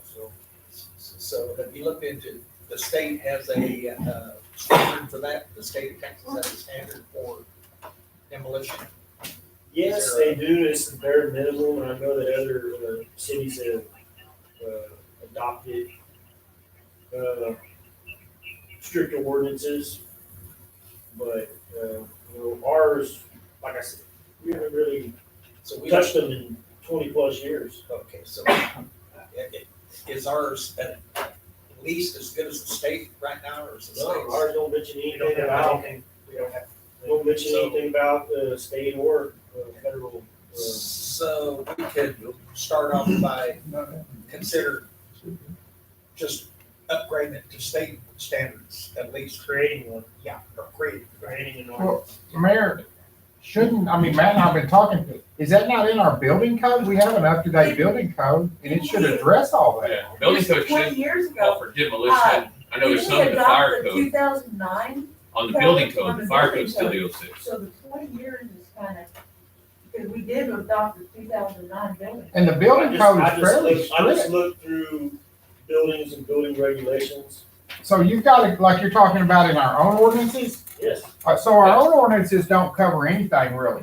No, it's all gonna go, we adopt that building code, which is about that thick. And that's what governs. That's what construction governs all the demolition. construction and the demolition is the building okay, code. and if we do that, then why wasn't anything just being enforced previously? Well, we don't even have a building. We just have a part-time guy that gets paid when he does inspections. I don't know anything about, I'm not the Yeah. building code We guy. don't enforce the building code. I'm just telling you that's what we need to look at. We contacted them, and we asked them to check, and Aaron and I had this conversation, and they said they were going to, but apparently, when they got there towards the end, they weren't doing it. There was dust everywhere, we all know that. That's what I'm saying. I had to drive through that every day, thinking, So who, is it the city code compliance is supposed No. to enforce that? The building official for the city is Troy Martin. Martin. Scott Martin's a Methodist church preacher. He's not the, it's Yeah, I don't Troy. know if Scott wants to take that on. Yeah, it's Troy Martin is the building official for the city of Lyle. Y'all appointed him that. And he would be the person you would need to go to, and he should be familiar with our building code. And if it's like the fire code, everything's in there. It's just a matter, you realize, we don't have a lot of, the demolition we've had in the past has been like this. I knew. It's nothing like that. That's probably was what, that, if that wouldn't have been, And as tilt far as- wall or something, it would have went down in about 2 or 3 days. Yeah, and as far as the asbestos, that was abated long before they started demolishing. just like they sprayed for dust.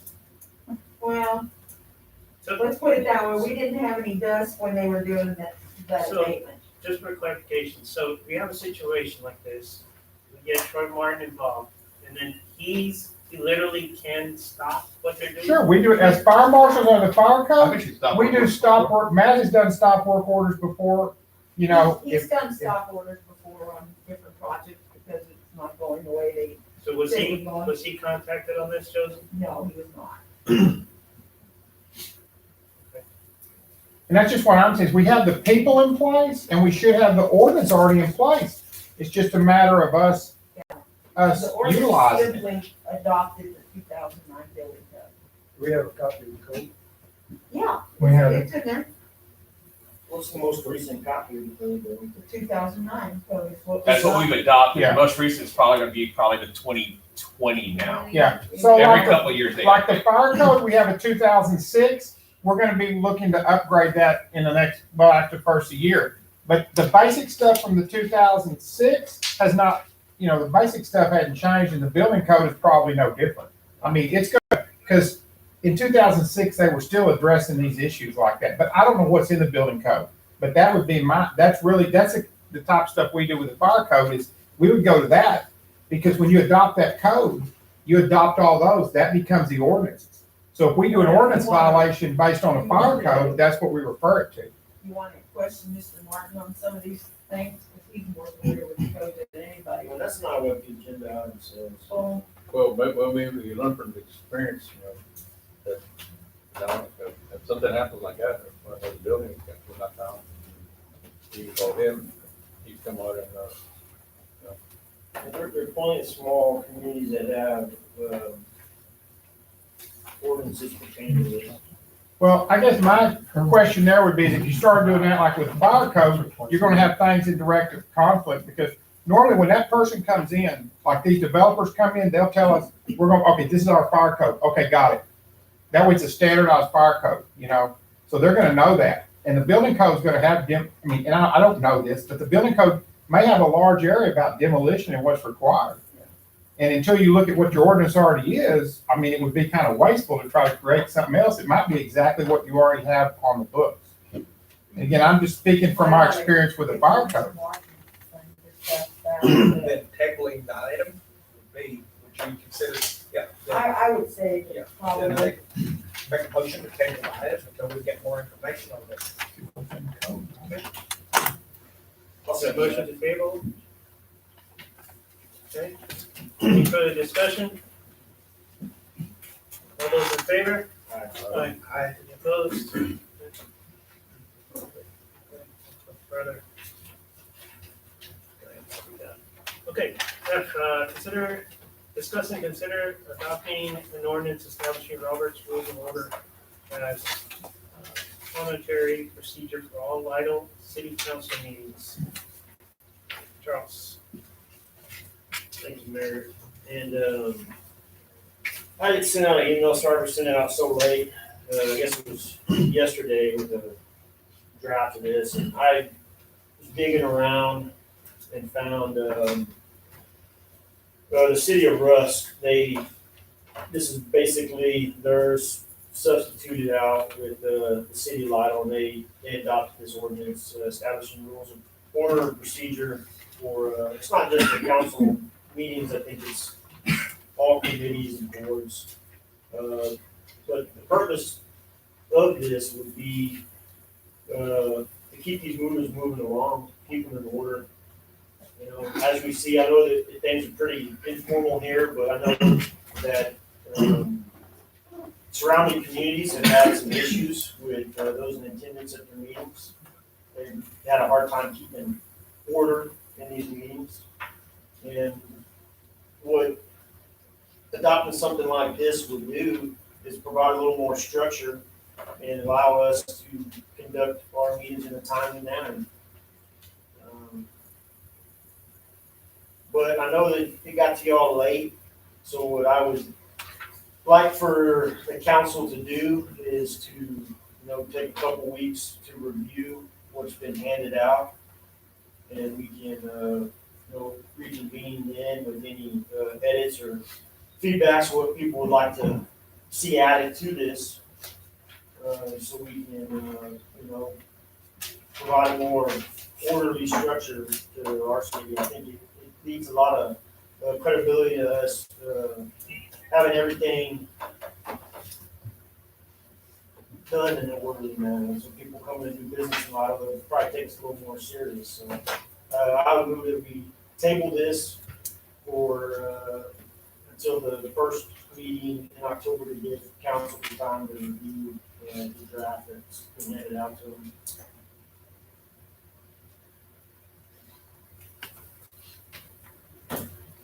So this is like a two-part, it's not only the Robert Rules of Order, but also the procedures. Yeah, it's a little more in depth. I think the basis of what they went into was using Robert's rules, and they modified it, tailored it for themselves. So We'll probably just, Charles, we'll probably just modify the agenda item in the future, just so we can go ahead and incorporate everything in one. I have no issue with that, but that's still a base. I don't think that ordinance is, mislabeled as being what it is, so we table it. And Robert's Rules provides for that too, so. So I got a motion? Well, I was just gonna make a comment. When I first became councilman, I checked into the Robert's Rules, and I think I was told or discussed that it would actually slow down meetings because of formal things that would have to be done, or I don't know if that's true or not. Because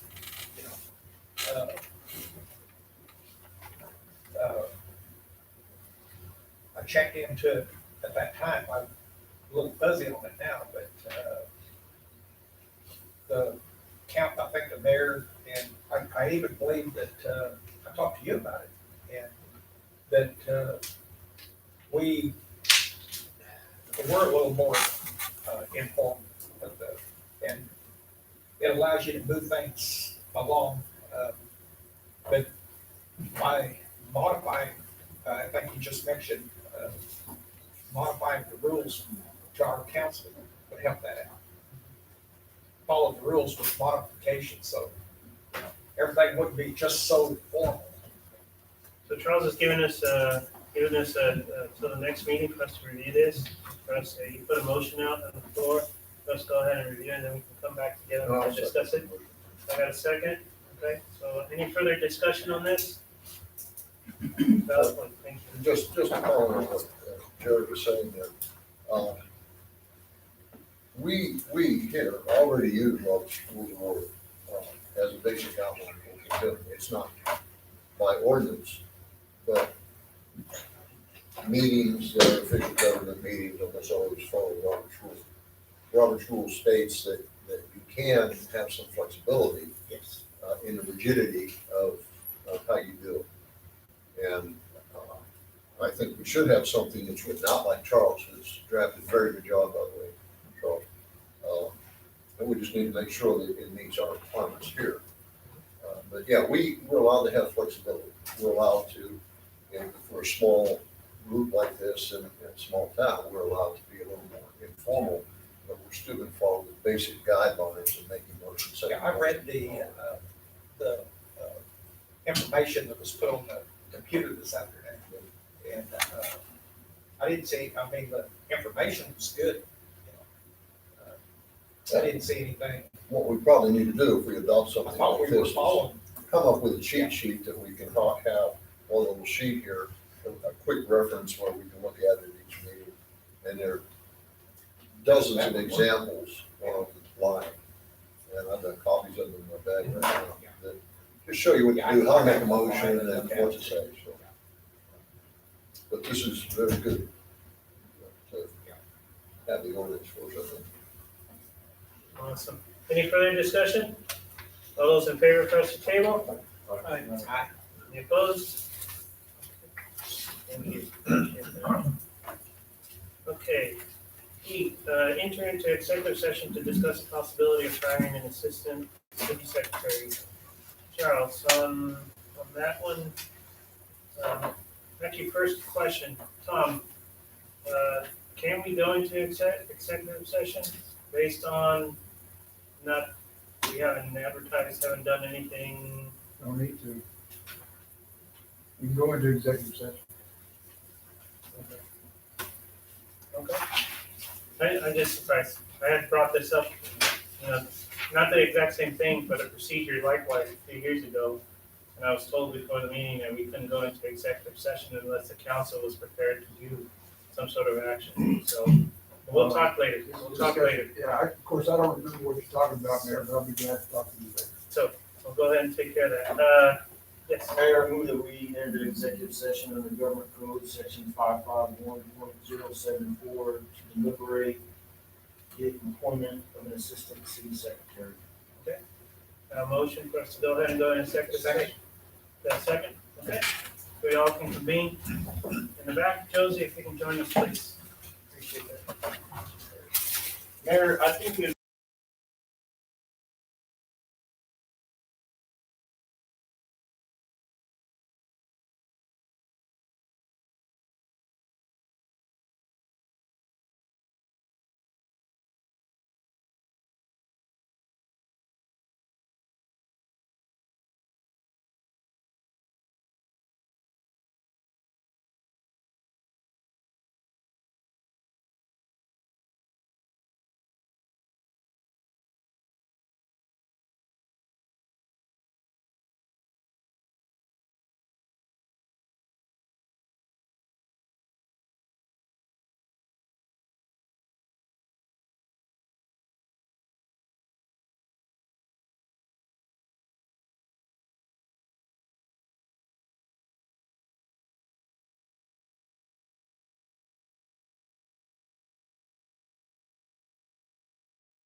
What's in there?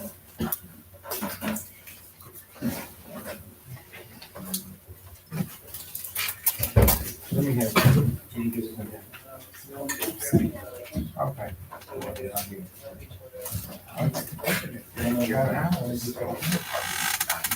Yeah, no, he does.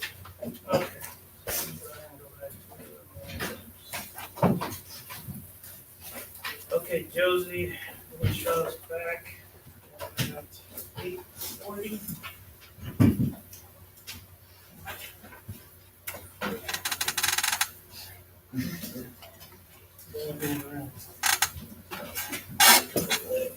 Go ahead and show no action was actually taken, report no action taken by the city council at this point. All right. Okay, let's go move on. H, discuss and consider scheduling a city council workshop to discuss the current open positions within city hall. Charles, I'm sorry, David. Okay, we have, right now, three positions that, are budgeted within city government. That would be an assistant to the secretary, a finance director, recently vacated, and the, one that we created and budgeted for a special assistant or assistant to the city council. These, are rather complex issues. We don't have finalized jobs descriptions for two of the positions. And I think it would be a little too long to try to handle that in a city council meeting. So I would like to make a motion that we set a date for a workshop for the city council to come together and make decisions on how we're going to proceed in either filling, eliminating, rebudgeting, re-describing the three positions within City Hall. You don't have to write all that nonsense. I make a motion, we have a workshop to discuss and make some plans to fill these positions. Okay, have a motion, I'll second. Second, any further discussion on that? Yeah, I have a question. Did we create a position, an assistant to the city council? Yes, it was budgeted. No, we haven't created it. Council budgeted for that position. So we have not yet created that position. No, it's just, money was budgeted for it. We haven't approved the job description, so. And who's working on that job description? The mayor's. And it's gonna go to our liaison for the city hall. Do we get to vote on that, or? On the job description? Oh, eventually it's gonna come. Yeah. All of it will come to the council, yeah. And it may be, Charles, you know, like, since your question here, we may decide to do away with that and not create it, not fund it. You know, and the reason I asked that is looking into an assistant to the city council. The only city councils that I've seen with an assistant are those in major metropolitan areas that have a full-time city council. That they go in 8 to 5, and that's their executive assistant, you know. That's why I'm sure we'll get into it in the Yeah, workshop. that's the purpose of the workshop. What exactly the job description entails. We might eliminate the budget position, we may decide not to do the assistant position, we may add whatever, so, yeah, let's do a workshop. And do we pick a date? I think probably it would be, Choose a date tonight for the meeting. I think. Okay, so we had the discussion, we have a motion, we have the discussion. All those in favor? Aye. Any opposed? Okay. So now let's go ahead and, did you want to go ahead and put a date together right now, or you want to send out a proposed date, David? No, it doesn't matter to me, it just, whatever the council thinks would be a good date. What do you prefer? Sooner the better, because we need to get some movement on these things.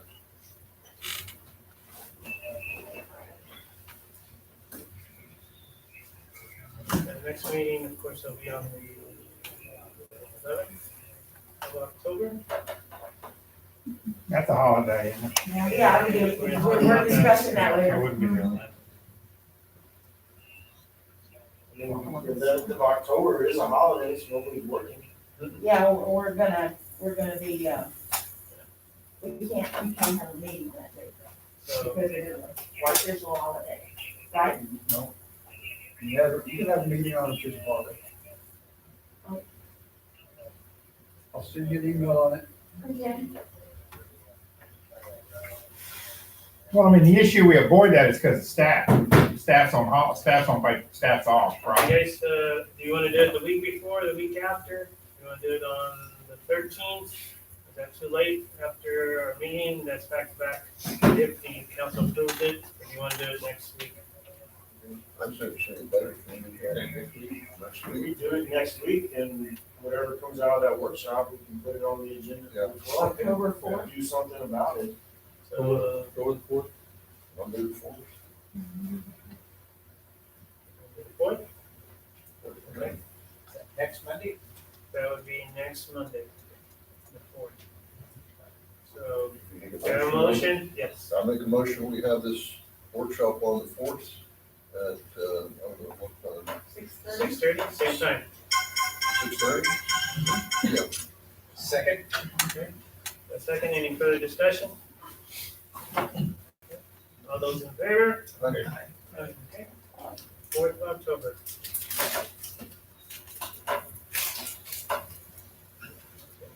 Perfect. All right, so now we're in, I, Josie, we didn't have anything come in from the Peerless, No, right?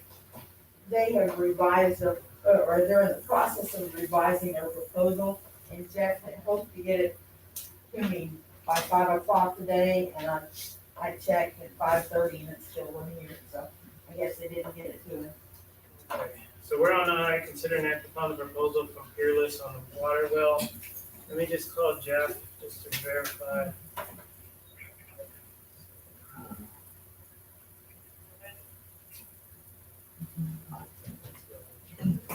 Josie, you said just go ahead. I hit 9 and then recast. And then hit that button for the speaker.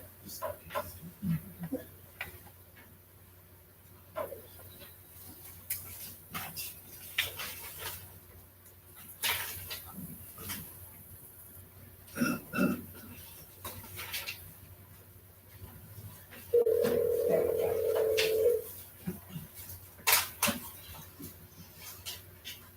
Hello? Hey Jeff, Hey, Mayor, how's it going? good. Appreciate the time. Be able to, Yeah, hey, we're gonna start off with we just wanna make sure that we're on the same sheet of music. We're in the agenda item of consider and act upon the proposal from Peerless on water well. We still need to get a little bit more information before we move out on that. Yes, sir. My electrical engineer was their submittal and still has some comments that I want to address before I go ahead and approve them or ask council to approve their proposal. So that one I'd like to table until next council meeting. Perfect. Can I get a motion for us to table this? Okay, got one. Joseph, you got a second? Okay. Any discussion on that? All those in favor? Aye. Any opposed? Okay, so table.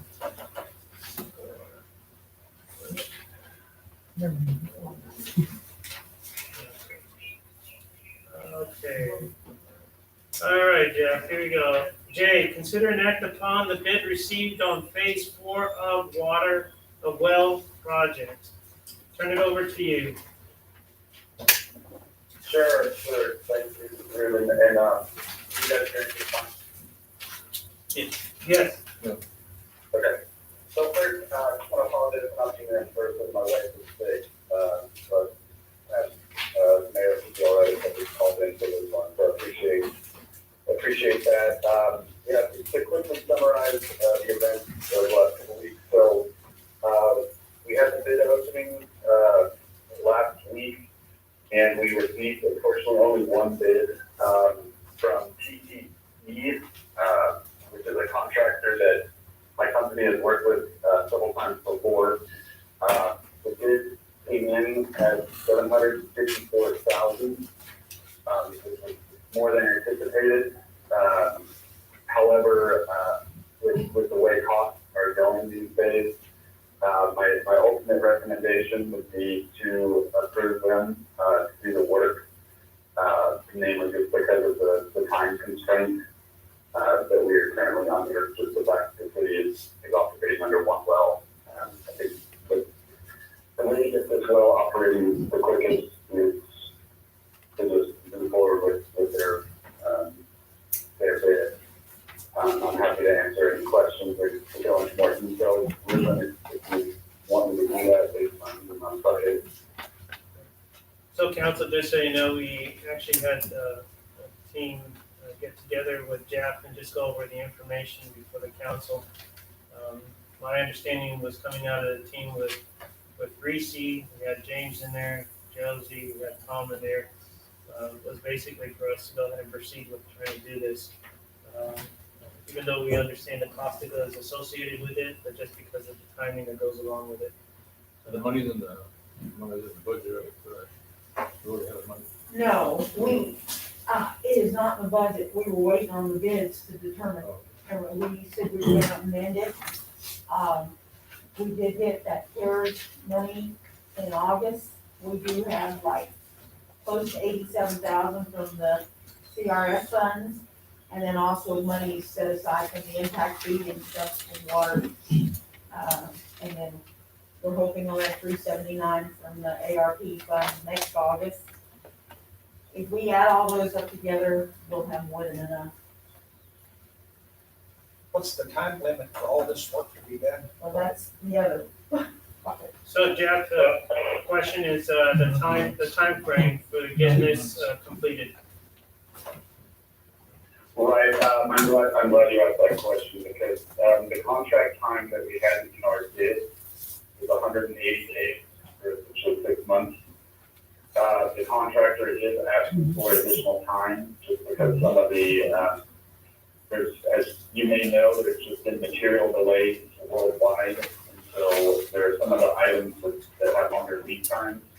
I've already been in discussions with the contractor about, if we can speed things up in any way, but they are asking for an additional 60 days. So if council decides to approve their bid and also go up to 240 days, that would put it to June 30th of 22. That's latest. Assuming no change orders for contract time.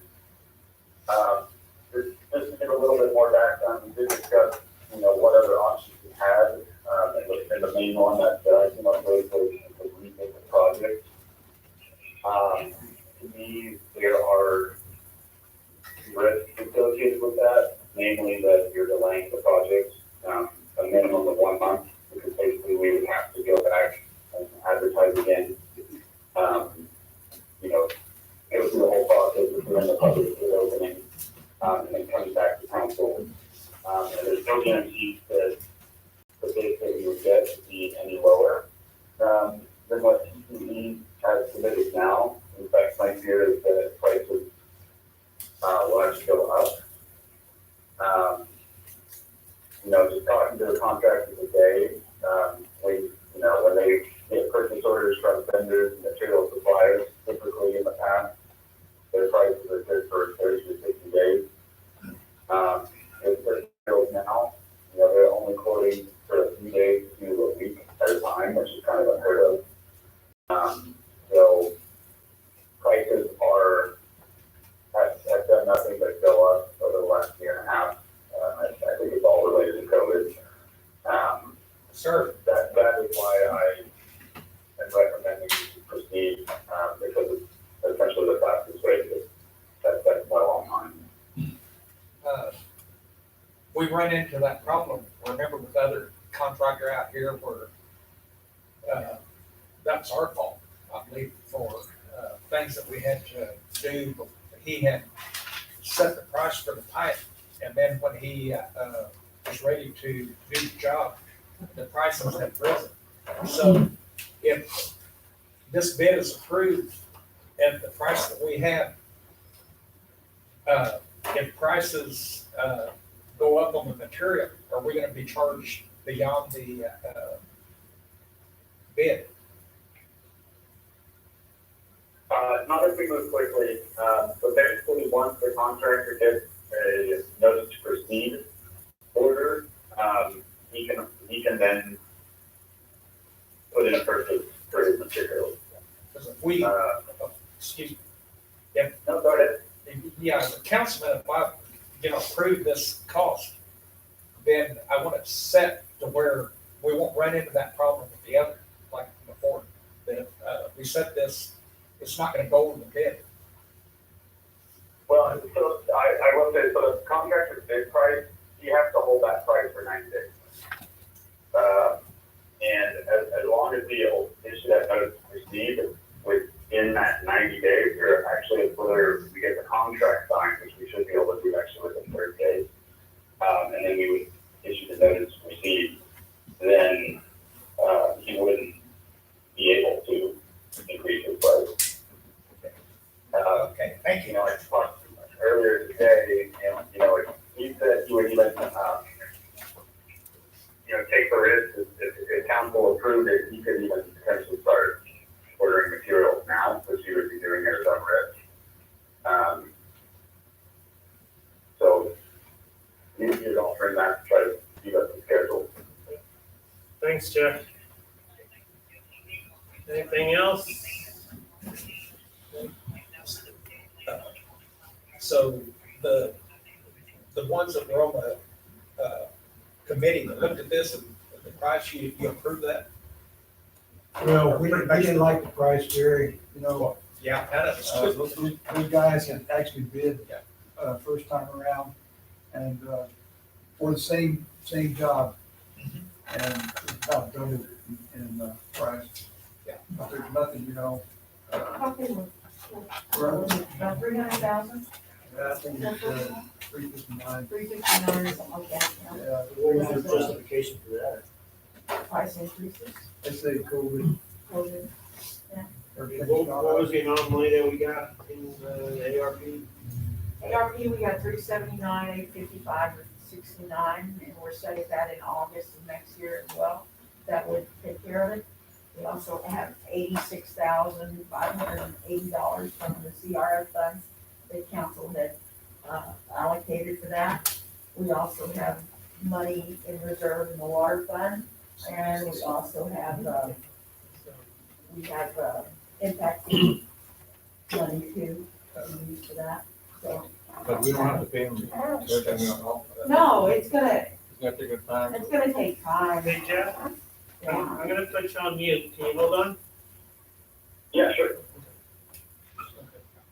I'll just say, just following the money situation today, the inflation, the things that are happening, it may be a good idea to get something set right now. I mean, this month, because after the first of the year, what I've been seeing, Everything's inflation going up. rise, we could even have an economic collapse, is what they're talking about, so. But we still need more. Yeah. Yes. Yeah, and so, yeah, James, James has concern about that. We're in violation of TCEQ. Yeah. Yeah, we just don't want to need to be putting it off anymore. Yeah, we need to get real. so if, the way prices are going up, we put this off, say, till November or December, it could be past $1 million. We'll just. What's Jeff's recommendation? Mayor, you wanna ask? Notice to proceed. Want to put Jeff back on and ask him for his recommendation again for council? Hey, Jeff? So, Jeff, so your recommendation is to, My recommendation is to award the contract to TTG, so we can get the well online the quickest. motion, award the contract to TT. Okay, we got a motion, support. We got a second. Further discussion? All those in favor? Any opposed? Okay, motion carries. There you go, Jeff. All right, thank you, everyone. We'll take care of the paperwork, please, all the best to the family, and hope she feels better, okay? Yeah, thank you very much, and we'll get moving on our end. I'll notify the contractor right now, and then we'll get to work on getting the contract together. Yeah, just work with Josie, appreciate it, Yes, we'll do. thank you, Thank you very much. bye. Alright.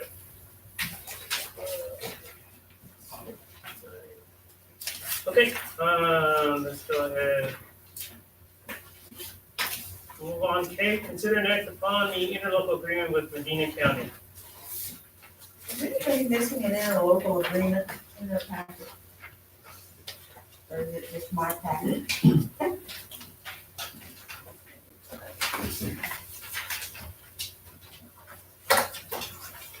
Y'all have a Katie there? Anybody else? Hey, and, Okay, well, I'm just missing it. I'm looking at K right now with Medina County. The only thing on that one is on the last statement for the signature. Could you include, city council and the mayor on there, on the last statement? The last statement, Yeah, last statement, approved and accepted by on this date. city council's going to approve it. I mean, is the city council going to approve it? I'm just mentioning, you know, You want to change that to say that the mayor and the city council approve it? include the mayor on there. Yeah, that's fine with me, I don't care. Take a look at the agreement, council.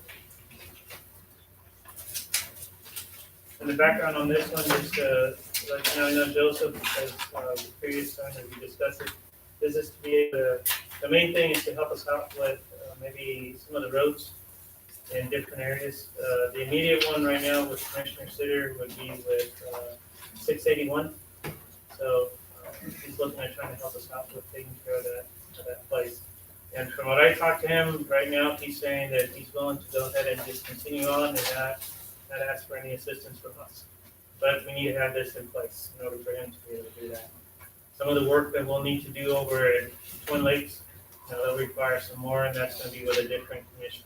So we'll need to talk to Sam for that, but, I wouldn't be surprised if we have to enter into another agreement that specifies what we're going to be responsible for on these jobs. If there's any engineering on the job, I think that'll probably be our responsibility, unless we can agree to share that cost. But we can cross that bridge when we get there. At least this will give you a working agreement with the county. Tom, we talked about these last time, and there were two different agreements, and you said you were gonna use a template. Right. And that's what these are. You use a template and just, You're looking at, David, you're looking at Medina, and you're gonna look at Ascos on the next item, that's the two that I was talking about. right, and they're basically the same. Yes, they're absolutely the same. Yeah, but last month, there were different, Ascos had sent us a different one. right, right, I did not use any part of that. okay. so if it's approved, we'll send it back to them. So these are essentially identical, except the name of the county. Yes. Did you hear back from the commissioner you sent him the interlocal that I forwarded to you, right? I send it to Commissioner Knowlton, I have not, You haven't heard from him? I haven't heard from him yet, but that was just a free, because technically until we approve it, then that's when they actually can go ahead and, And I did talk to the commissioner about people, he said he was willing to work with us. the Lynch, yes, that's I correct, talked to him. that's correct. Yeah, and I'll have an update on the street improvement project too, as a portion of that. But right now, we're looking at the agreements. But we need a motion to accept these as. Except the first one, we gotta do the first one, which is Medina County. Make a motion that we accept the interlocal agreement with Medina County as presented to the council. Second. Hold on a second. Get the amendment of the mayor here. Okay. You'll accept the amendment? Yes, yes, with the amendment of previous motion. Okay, let's wait till Terry. Give them a chance to see any further discussion. Just so I'm right about that amendment, Mayor, when it says approved and accepted this blank date of 2021 by the city council and the mayor.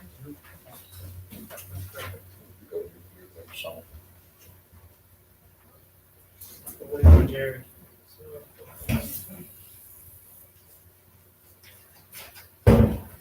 Hey, Jerry, we got a motion, we got a motion and a second, on the agreement with Medina County, any discussion? Any on that? You have any point? Okay. All those in favor? Any opposed? All right, so I'm going to, consider an act upon the interlocal agreement with Atascosa County. I make the same motion, just changing it to Atascosa County with the same change to the last page. In there. Second, okay. Any further discussion on that one? All those in favor? Any opposed? Okay, motion carries forward. Okay, yeah, consider an act upon streets for street improvement projects. Charles? Thank you, Mayor. Based off what, information we had the last meeting, I think that, Jerry and, Joseph weren't here. We asked for some streets and, James got some list of streets. Joseph gave us, got us a price on, what it's gonna cost to do a street overlay. So in front of you is a little spreadsheet that I handed out earlier with the streets, description of them, approximate linear feet, approximate square footage at 22 feet wide, which was calculated off of the previous work done 3 years ago by Clark Construction. And then the approximate overlay cost was calculated by the square footage multiplied by $1.38 per square foot. So what I propose that we do individually to select a priority, that we rate the streets 1 through 9. Josie has a little worksheet. She can tally up on our votes, right, off of this. Okay, yeah. And then that will determine the priority of the streets. That makes sense. I've already got mine filled out, so you label it, like I got number 1 as Lake Street from Prairie to Woodland. Well, let's get into a little bit of a discussion here. We got Cottage to Adams, 2 blocks. I thought we had kind of agreed to hold off because there's drainage project going in that area. Well, we could council decide and put it in priority 9. I mean, when is that drainage project going to be started? Well, we're hoping to get it done this next year and get moving on that. I don't think we can do that street yet. Well, we got to move it from the list. I mean, it's, We got to tear the street up again. That was my understanding, is that we were gonna hold up on it because of the drainage project that involves that area. Take it off the list. Take it off the list.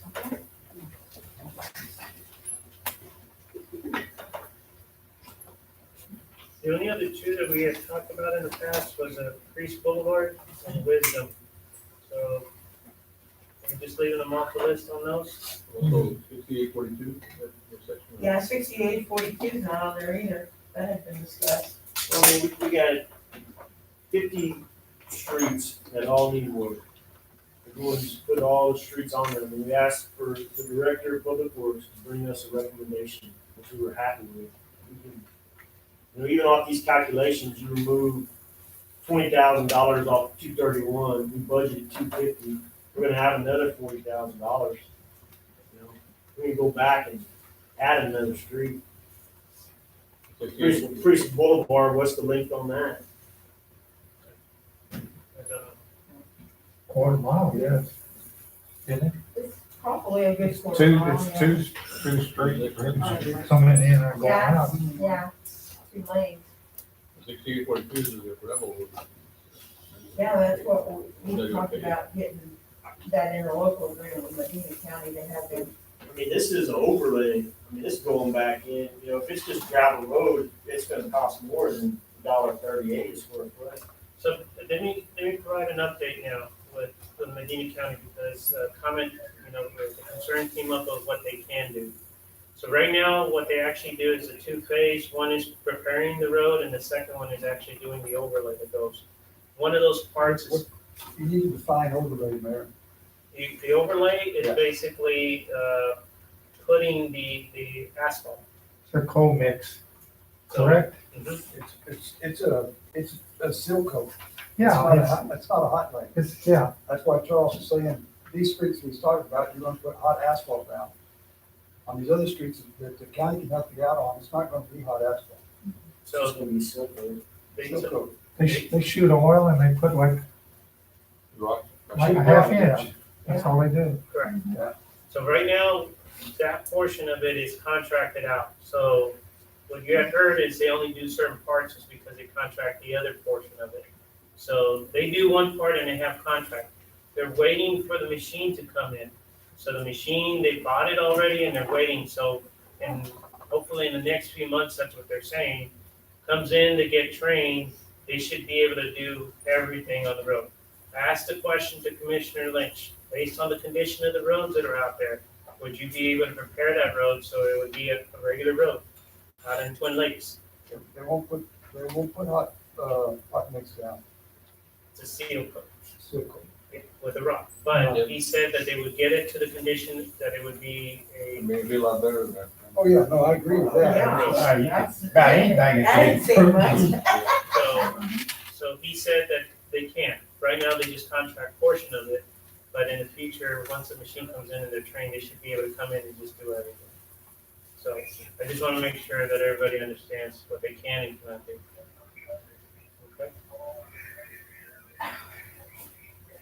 Okay? So, I know wisdom is a lot, but I know as a council in the past, when we did the first half of wisdom, we said that we would go back and finish off. So I don't know what the distance is of what is left open, but, James, for what reason did you not put wisdom on there? Did you think it could wait another year or so? Well, I didn't know we had 200, I didn't know how much money, I thought we had 200 or something. And the reason I put those first streets on there is because they were left over from last time. Of course, after we paved one, then we figured we need to drain this project. I mean, you do have 200,000 budgeted. 50,000 for engineers. Can't y'all get it, These streets that needs to be paved. can't y'all get an estimate on all of it and just pick the streets you want then? Or bid? Well, I think we can put it all out for bids and like we've done in the past, and then council comes along depending on the money. But it probably wouldn't be a bad idea for Charles, like Charles suggested, for y'all to go ahead and prioritize the streets. 1 through 8 in this case, or if y'all want streets back on there, 681 and 6842, that's gonna have to be put on hold because of Medina County's working with us on it. James, in your expertise, what are the top 3 streets? What are the top 3 streets for you? You what, sir? What are the top 3 roads or streets in your judgment based on what's on the list? I looked at that little section, next to the feed store there, and I figured it'd be about $40,000, right? Based on About the time, $4,000. Is that right? No, well, Charles came up with 7,000, I came up with close to, it depends on how you measure it, you know. I measured that 20 foot, that's 20 foot wide. Yeah, oh, we'll see, Charles, what Charles came up with and what I came up with were very close. Yeah. It depends on the measure. Well, going off with the work that they did last time in 2018, you know, the description, like North Somerset, for example, is 28,656 square feet over a maintained quarter of a mile, which is 1,320 feet. Well, I'll be honest with you, if it weren't for the speed humps that were put on Prairie Street, Lake and North Benton wouldn't be getting the traffic that they're getting now. We kinda caused that. So we kinda, You want to take the first one, the last two off and do wisdom? Or do priest? I think the United Street, that one's pretty good shape. The Cottage to Adams? Yeah, cause I run over there in that area and look at, it wasn't paid not too long ago. Which is that? the United Hannah, Street, that little street that goes from, Cottage to Adams. Like over. one road, goes from where the telephone office is Oh, down yeah, to the yeah. football field. I'm grew up over there. Yeah, you're, Long Grove, I know exactly where that, and that's a very lightly traveled street as well, but yeah, I don't know what, But I run through there when I run up the street. yeah, there's only probably about 6-7 houses over there. Yeah. Hey, Charles, It's safe to me. just to verify, any of these streets that are on the chart, any of these gonna have any of that sidewalk project?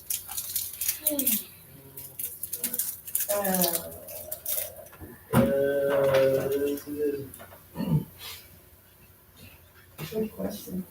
I guess, yeah, if we're gonna remove Easy Street's the only one that might have part of it, all the other ones are not. Well, I take it back, the Hannah's would probably have an intersection too, where it crosses over Cottage. But it's down both sides of Cottage, the sidewalk. How about, North Prairie? So if you remove the Hannah's, no, cause that's just from Main Street to the railroad tracks. That's just that one. I'm just saying in case, we're gonna do the sidewalk project, we might wanna hold on that one. Then those three streets that we talked about, right, well, the Hannah's and, Easy. Another reason to hold off on it. Prioritize the roads based on the ones that are used the most, the ones that have the most traffic. How about that? Well, if you take off the bottom, take everybody just scratch through the top one, Easy Street, line through that, line through both the Hannah's. And what's the addition? Priest Boulevard Priest Boulevard, and Wisdom Drive, the rest, or at least part of it, going up. so Priest Boulevard, add Priest Boulevard. And then add Wisdom From Lake to Bear County line. from Lake It's to. right on, am I right, from Lake there? to County. Starting with Wisdom, Yeah, Lake, Lake, to Lake to Bear the- County line. So you're adding Wisdom, Lake to Berry County line. Priest, all of Priest Boulevard, is there more than one street back there, or is it just all Yes. Priest? One going in, one coming out. Boulevard. Oh, okay, so what about the ones that go off to the houses, what are those? You gotta be kidding me. No, we're just talking about the No, we're main just drive. talking Let's about- talk No, he about, said you're where the- talking about the stretch, The you're not talking diagonal. about Rick, not talking about your street back there? Richard and Chance. Yeah, isn't that named after you? I've heard that. And Richie should pay for the, pay. That's a good one. I gave Mayor Pincher $500 to get that done. It's probably less than that. Okay, then Priest Boulevard.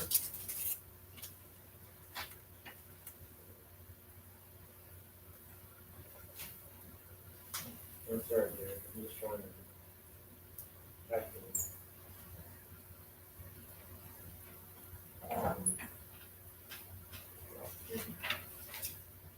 And we're gonna take County Road 681 off of there because of working with Medina County.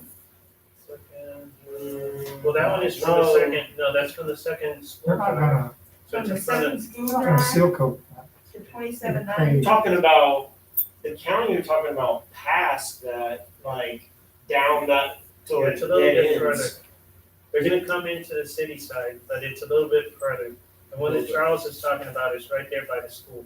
Okay, in front of the high school or? Yes, from 2790 It's from right before the baseball field, Yeah. Okay, that back end, that's the back entrance, by but the, couldn't we get, the county to do that, cause they did that other part? they don't do. They patched it. Why would we want the county to seal coat on top of asphalt? We already Oh, have okay, that. oh, okay, okay, okay. Yeah, That's we want right, to that's asphalt right. again. Yeah. Asphalt, okay, okay, I see. I see. Boulevard and then, I mean, I would say the estimate on Priest Boulevard is about a quarter mile. I would, yeah, except that it's 2 lanes. But yeah, well, how, but they're narrower road, the ten, it's the Could be width 8 or still, 10 right? foot It's wide. still 30 Are 10 they, foot. are they just Yeah. 10 feet? Yeah, it's similar Oh, model. okay. It'd be the same as doing this. Yeah, it's Yeah. basically saying. Yeah, I guess, a little bit long. It's actually easier because they don't have to match the level. Yeah, they don't, They just go straight down. one shot and they're done, yeah. Okay. So it'll be. I'm just trying to do the math. Priest Boulevard is about 13, 20 linear feet. Oh,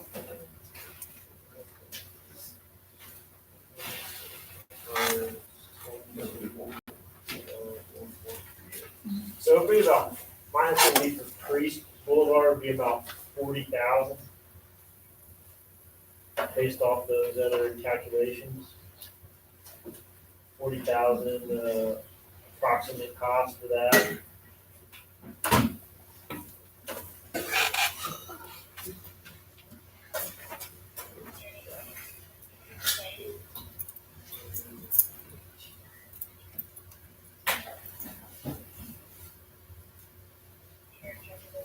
well, we can put them all on there, I can get,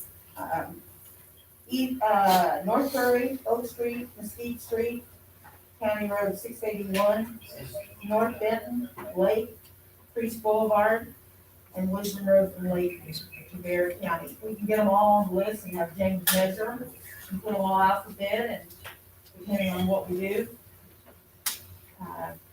then council can decide which ones get done, or if it's not too much over, if y'all wanna amend the budget to include a little bit more. It's something that's been done before. They won't give it done this year, that'll be next year, right? Because, We're taking the money from this year into the next Yeah, fiscal year. we got 250, 250. But we also gotta take into account the engineering that goes with it. right, and we also have to, take into account that we're probably gonna try to save some back for 6842 with the new county, right? Well, I mean, we talked about, once we get caught up on the audits, we can get a certificate of obligation to get funded the project. We're gonna hold back, I mean, Well, I thought we were gonna wait until we got word on the sidewalks to include it all. for the certificate of obligation. Yeah, you don't wanna go out for a little bit, we wanna make it Well, we're not, yeah, but I'm saying that we'll know about the sidewalks here in the next probably within 3 the next- weeks, Yeah, 4 weeks, but I would say by the second meeting in October, we should know about the sidewalk there. So.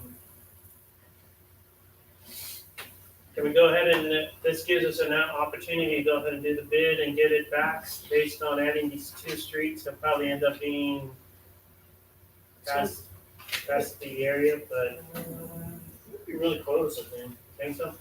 Yeah, because we took off by removing Easy, the Hannis, that was 30, 40, 50, 50. but that just. And we were already about 18, so 68, it's gonna be close. I think we should go ahead and do it. Well, go ahead with all 8 streets and let them out. Can we get a motion to, I make a motion that we, make a list of the 8 streets that we mentioned, go out for bids, and then decide which streets we're going to do based on how much money we have. second? Any further discussion? Okay, all those in favor? Any opposed? All right. Thank you. Okay, and discuss, and Charles, thank you for the calculations. appreciate that. Discuss and consider approving Lytle Recovery Grant Program Phase 2 application with leftover CRF funds for small businesses. Okay, we had $20,000 given to us to help out local businesses. In our original grant program, we had 6 people apply, and based on the requirements that we had put in, the committee had put into the grant application, only 3 of those who applied were able to get money. 3 just didn't qualify because of when their businesses actually started and how many people they had. So we didn't give out a lot of money. We have like 17. 17.3. 17.3, I think. Yeah, like, right, 17.3 left. So, the committee basically is Mark Lovelace and myself right now. The other people were pulled in to help draw up the original application. But on the original application, we said if all the money wasn't dispersed, we would consider a second phase, and this is the second phase. So, Mark and I discussed how to do this, and we think that more people did not apply originally because we had a requirement in there that they had to present all their financials to us. And because of the way they do business, they mix a lot of their personal money. They don't have, what's the word? Segregated funds. They haven't segregated their funds by how they manage their business or classified their business. So they didn't apply. So what we're suggesting, and that's what this application grant is that you have in front of you here, that we loosen the requirements. And basically, you can see the criteria on the second page there. But what we're asking them to do is just tell us why you need money, how you're hurting, why you need money, and basically justify why a grant from us would help them keep their business going. Where we had many more requirements in the first list. And then we'll get together based on the applications we have, and the committee will decide, we'll bring it here to the council, we'll give you a list of people who have asked for money and their justification, we'll give you our opinion on whether or not they should be granted some or all the money that they would like to have. So I would like the council to approve this new grant to basically open up to just have the people tell us what they need and why they need it, and then the committee will make recommendations to the council. How about a business goes down? Sorry? How about a business goes down because of COVID? They qualify for that? Well, we didn't really talk about that, and I'd like your opinion. I know somebody that goes down today. There's no COVID. Okay, how will this money help them right now? I don't know. I'm just saying. I'm sure they have debt, but my understanding is the Small Business Recovery Grant. I don't know. Any ideas on What was the business, nature of the business? This whole, well,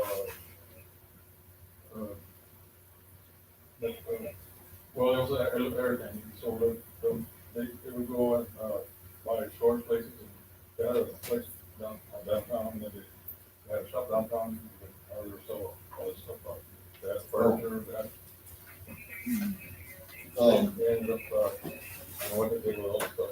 Well, would it come back into business if they were to get this grant? I don't know. Yeah, because some of the people might have been employed otherwise, instead of running a business, they wouldn't have a job. Or, they started another business. I don't know. I would see this more for businesses that were open then and struggled through and are still open now, and they need money to maybe hire a couple more people or pay off a few bills that they've accumulated. No, I'm just asking. Yeah. That's, I think, what the intent that the money was for, and that we had in mind as we're making these applications. So, how do y'all feel about that. Yes. Mayor, I move that we adopt this recovery grant program as drawn up by the committee. And we open applications back up to the businesses and residents of our community. Okay, got a motion, Second? got a second, any further discussion? I know we're gonna go out and advertise again in the newspaper for this, and hopefully we'll be able to disperse the rest of it. Any other discussion? Timeframe on having these back? Well, we'll, applicants receive notification, how soon can we start advertising it? Can you get something to me by noon tomorrow? Get what to you, advertising? Yeah, do you want me to draw something up, or did you wanna draw something up? I can do it, You get it to me by noon, we can get it in this week's paper. okay.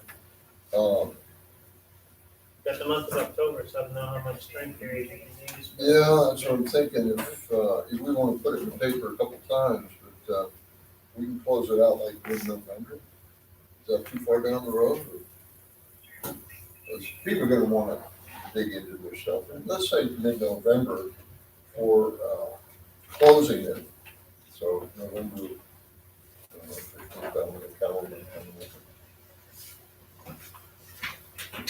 Okay, so I have a motion for us to go ahead and adopt it, and we go ahead and finish up with that one. Discussion, any further discussion with the adoption? Okay, all those in favor for adopting this? Any opposed? Okay, and you're just gonna go ahead, the second one is, you want to go ahead and close it out in November? Yeah, we're gonna close out November 17th, which is like mid-month. Okay, got a motion for us to close it out in mid-November? Got a second? Got a second? Okay, who was the first? Who was the most? I made a motion, we close it 17th. And second, Joseph. Any further discussion on that? All those in favor? Okay, thank you. All right. Good? Yep. Okay, back on. There's update on Lido cleanup day. Okay, we had a meeting, I'm just gonna, if you don't mind, can I put these next two together? Are we allowed to do that? O and P? Again, do I have a motion for us to be able to Motion to put put them those together. together? Okay. Got a second? Second. Okay. All right. Good. Yeah, so Oh, I'll I'm sorry, discuss. I'm sorry. you know. All those in favor? All right. Okay, there we go. All right, so, we'll update, we had a meeting of the beautification committee the other day. Unfortunately, we didn't have a quorum, but there was nothing really that the quorum, the committee needed to vote on. We decided, finalized the decision that we're gonna have, on October 16th, the cleanup day. There are going to be 3 roll-off dumpsters placed around town. Right now, we have locked down the parking area out in front of Bell's, and one will be here in the parking lot of City Hall, just so we don't interfere with the EMS folks. And I'm still waiting to hear back from Ms. Smith at school. She was out of town last week. Finally got in touch with her by phone. She is going to, she had to talk to her properties or whatever, Operations. resource operations, person over there, to make sure it was okay to use the school. We were going to use a big parking lot behind the generator. And I haven't heard back from her, but in talking with Josie, we can go ahead and do all the announcements, all the flyers, and we'll just put a statement on the bottom. See our website for location of the dumpsters on cleanup day. So we've locked 2 of them down solid and waiting on the 3rd. So the flyers, Chris Bowen is working on the flyers and the wording for these. There'll be announcements going out in the October Bill newsletter. And I believe Waste Management is also doing up the list. If we get the last one, they'll go ahead and produce the flyer that says the contents that are allowed and not allowed. Right. There's restrictions on what can be thrown away, like tires and any hazardous materials. So they'll do those up. And I also asked Chris, because he's doing this little, like third page thing, third size of the page, to put in bills, but then he's gonna make a larger one, and we'll talk to businesses about putting the waste management and a larger flyer from us with all the information and some business Is he ones. doing another one for the bills, or the one that I drew up? the one that- Well, I think there need to be some wording changes. You have printed a bunch of them. They're all printed and set up and ready to go. He did look at what I added.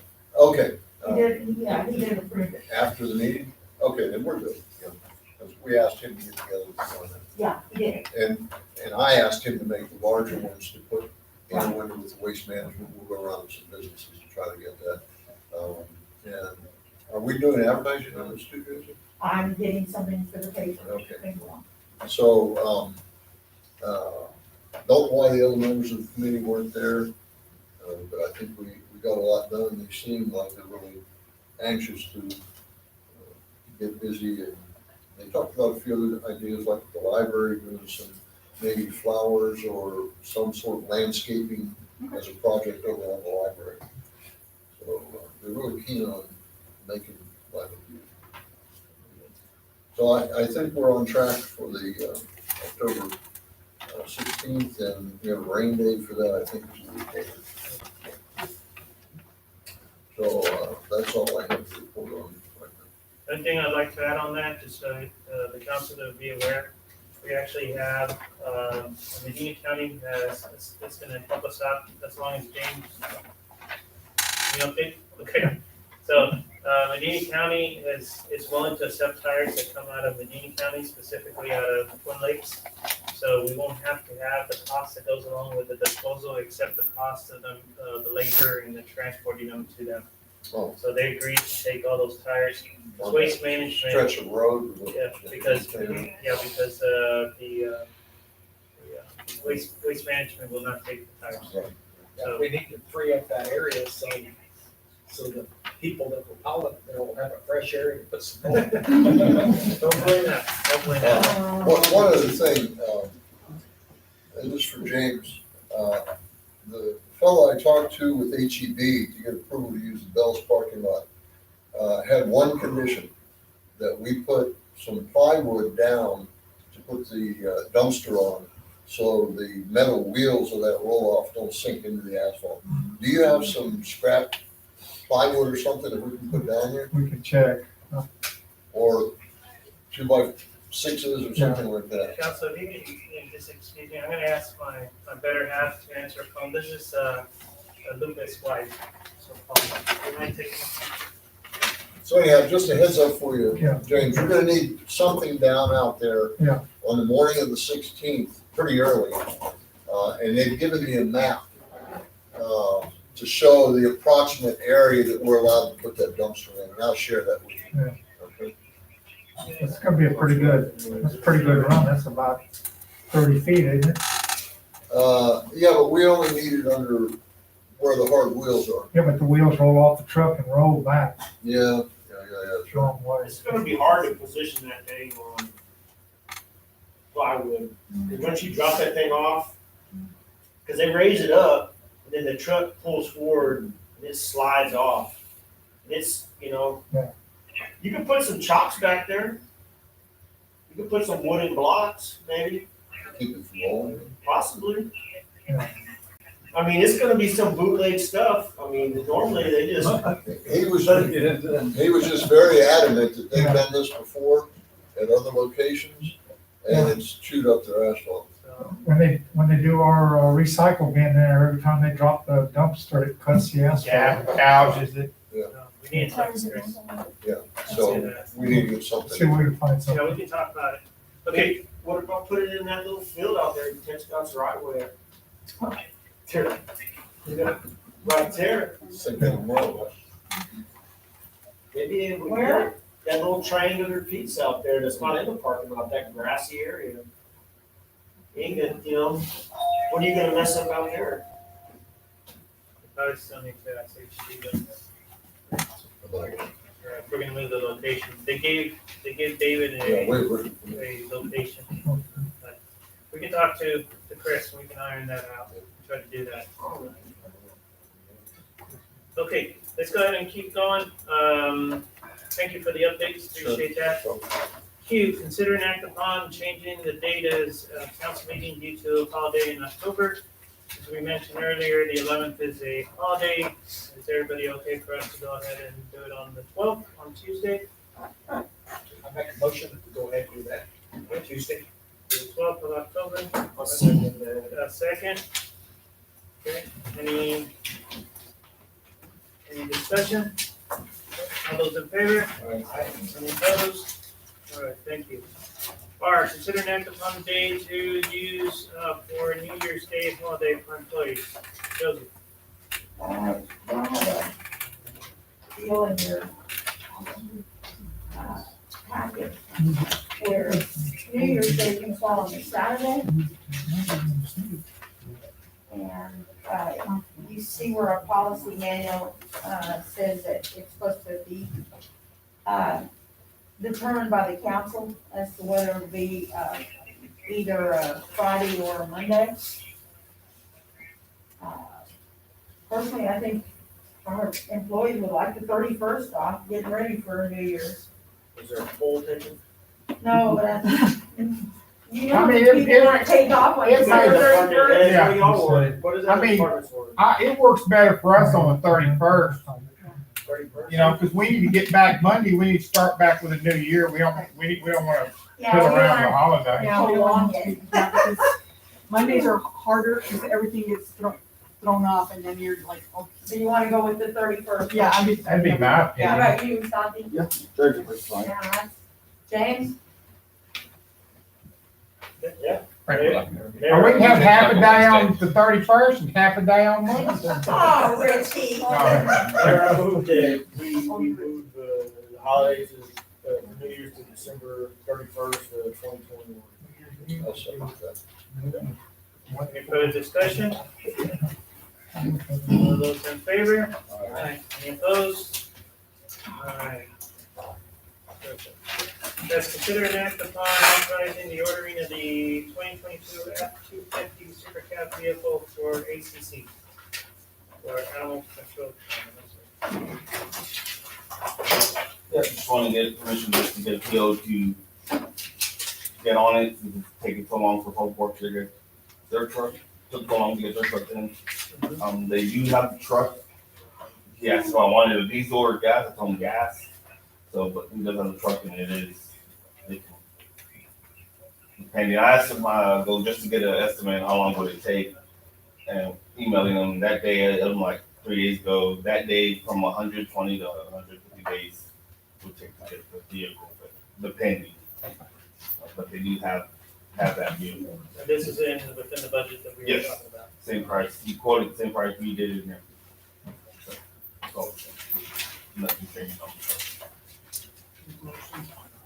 If those are available to purchase the vehicle. Okay, a motion? Second. I got Terry as a second. Jerry is a second, okay? Who's that? It was a tie. Uh, Jerry and Sam. Okay, any discussion? Just a quick question, I heard the published option discount of 5%. What it says $25, I mean, 5% to $24.95 is not 25, so I'm just curious, that's 1%. What's, I saw that, I don't know what that is. You probably include- Do you have something, Frank? just ask them about it, I mean, I can tell you what it is. What this is, I saw this that. discount, where we at? right there, published, says 5%, and, you know, that's 1%. But, Yeah. Yeah, I don't have that exactly. I'll email them and get back with them and let y'all do. Yeah, Then you, definitely. But I saw that too, I was like, Yeah. I don't know what that is. question. And all those in favor? Right. Any opposed? Thank you. Appreciate that. Thank you. Consider an act upon the community center communication contract. I have finished my review. You know, this thing started out at 3 pages, and then like above the signature line, it said, if you sign this, and you agree to everything else, it turns it into about a 45-page contract.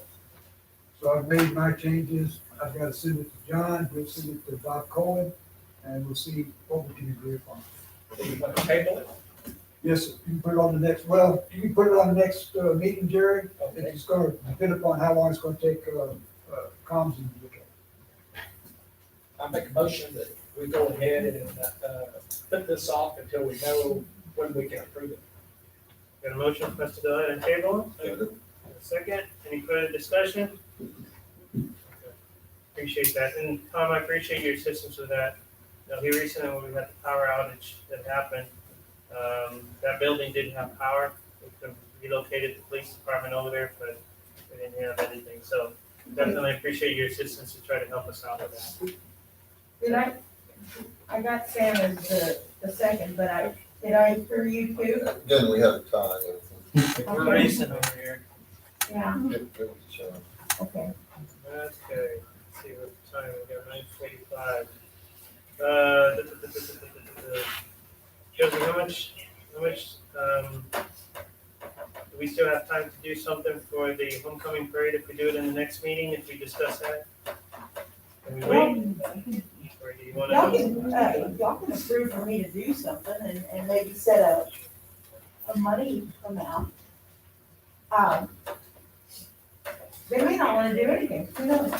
We got our 70th anniversary for the city coming up on the 27th of October.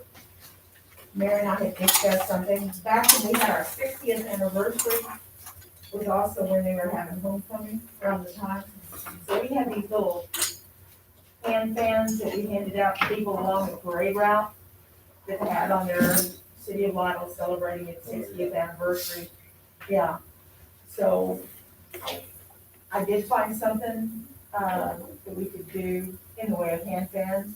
And it's a platinum anniversary, so anyway, if council wants me to, we're gonna have the homecoming parade on November 6th, so that would be about a week after. So if y'all want me to, I can get some hand fans ordered as mementos.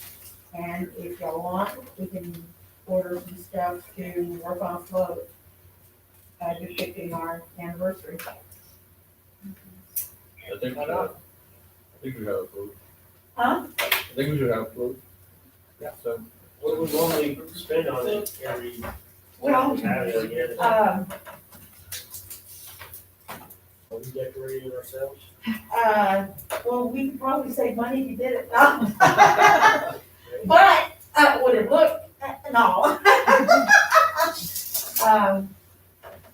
I would say with $2,000, I could easily get everything done.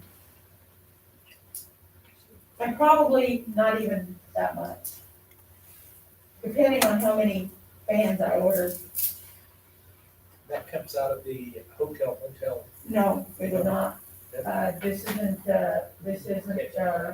promoting, heads and bids, so no, it would not. But we do have advance money. Well, I move that we go ahead and approve, to put some money aside up to $2,000 limit to buy what you were pointing out. Fans and float. Yeah. To do the float. Motion. A second, discussion? All those in favor? Any opposed? Okay. Consider an act upon the RFP for a tree trimming project. That was yours. So,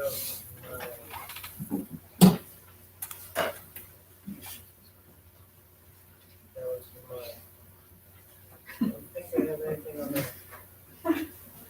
You want to table it since? Yep. Yeah, I move, to table it. I move that we table this until we can, until next meeting. I think, Skip was supposed to have some input on that That's too. what it was. I'll second. Got a second, any discussion on that? All those in favor? Thank you, appreciate that. Okay, W, consider an act upon allowing the bills to be paid from this year's budget if monies are available. Okay, usually when we get close to the end of the fiscal year, we take a look at, we've got some bills that have been, coming in, and if there's money allowed if there's money in the budget, I asked for permission to go ahead and pay those out of this year's budget to get a head start on next year. We got one big bill that will be coming due by the end of the month, and that would be James's truck that they're fixing to go pick up, which is probably in the neighborhood of $28,000. So that's what. And then we got some other, equipment money, like Cassandra's two computers, we got the bill on that, and some other things that have been ordered, budgeted. Josie, could you bring us on the next meeting, just bring us kind of a list of the things that you purchased? for the council? I can do a bills deal, as a matter of fact, I entered in a lot of bills today, so, I can do a printout. Yeah, just a printout so the council will know Yeah. what's purchased. I would tell you that right now, depending on if we get any more bills in the next few days, it's probably in the neighborhood of $50,000. But 28,000 of that is, the trust, and, also, because there was about $4,000 left on that line item, Richie then ordered, the lighting equipment for the trucks, which is about $2,350. So that's gonna take, over 30,000 of that will be the trucks. Can I get a motion for us to go ahead and allow Josie to go ahead and do that? I'll make a motion to go ahead and allow. Okay. Second, okay. Any further discussion on that one? All those in favor? Any opposed? Richie's got a copy of that as well. Okay, we got the department reports. I do have some informational items and Mayor's stuff that I need to pass on to you today. What would you like to do? Okay, have a motion for us to go ahead and wait for the department reports to happen at a later time, at the next meeting? Is there anything in the reports that's precedent that we got, that's not? Just what we said. Y'all, mine's on the website, I mean, if you wanna look. Nothing controversial or anything? Yeah, I sent mine out already. Yeah, I sent mine We all before. We all sent, Actually, James is the only one that hasn't sent his out, and of course, Skip wasn't able to be here the one night he was sick. They want a hard We copy. just want to present him, have a motion for us to present him, second for us to present him at the next meeting, is that good? I would offer that we just amend those motions to accept the written reports as they were submitted to the council and move on to the next month. Cause we're gonna have, by the next meeting, my dad is gonna be. We're gonna have the following months. Right. Do you want to amend your motion? Yeah. Okay, Okay, so your motion is to accept the written report? I didn't have you on the second, I had you first on the second. one at a time, one at a time. Here, Chief, we can have them out, everybody else. Does that mean the people who didn't have submitted a report to receive stuff? Get everybody support. That's something to, Let's put it this way, if you want to, James can give you his right now. we all have. We have all, You've already got mine and hard copy, and I sent it to you as well. everybody want one of these? We can pass those out. Which one is that? This is everybody. Yeah, we all have mine. Well, mine, you have mine in your packet already, and I emailed it to you as well. Thanks, appreciate that. I know, that was something that- I'm here. So do you want code compliance on the next one, since he's not here? Let's go ahead and have him, and don't forget, council next meeting is also the liaison report. Josie had reached out to you about doing that, so we'll have it on the next one. Okay, for, informational items, anything that we need to share? I have a few things, and also the mayor's, no, okay. Information items, please keep Diana, works, in our municipal court, and her family, their prayers with the loss of their son.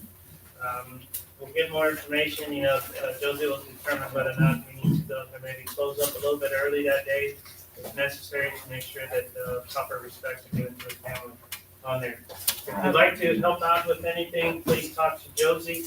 I did send an email to y'all today. So please make sure you'd like to help out the family. Do that. Okay, the next one, I was gonna ask for some prayers for Ludwig Castro and his family. That phone call.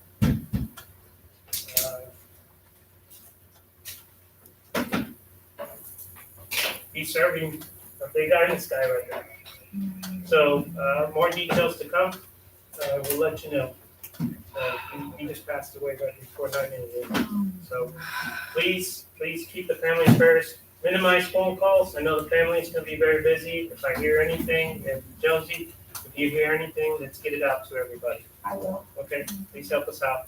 Mike Wells, earlier in the year, we had a developer or a builder that came in here for those duplexes that are across from the school administration. Unfortunately, his wife passed away. So, we've had a few.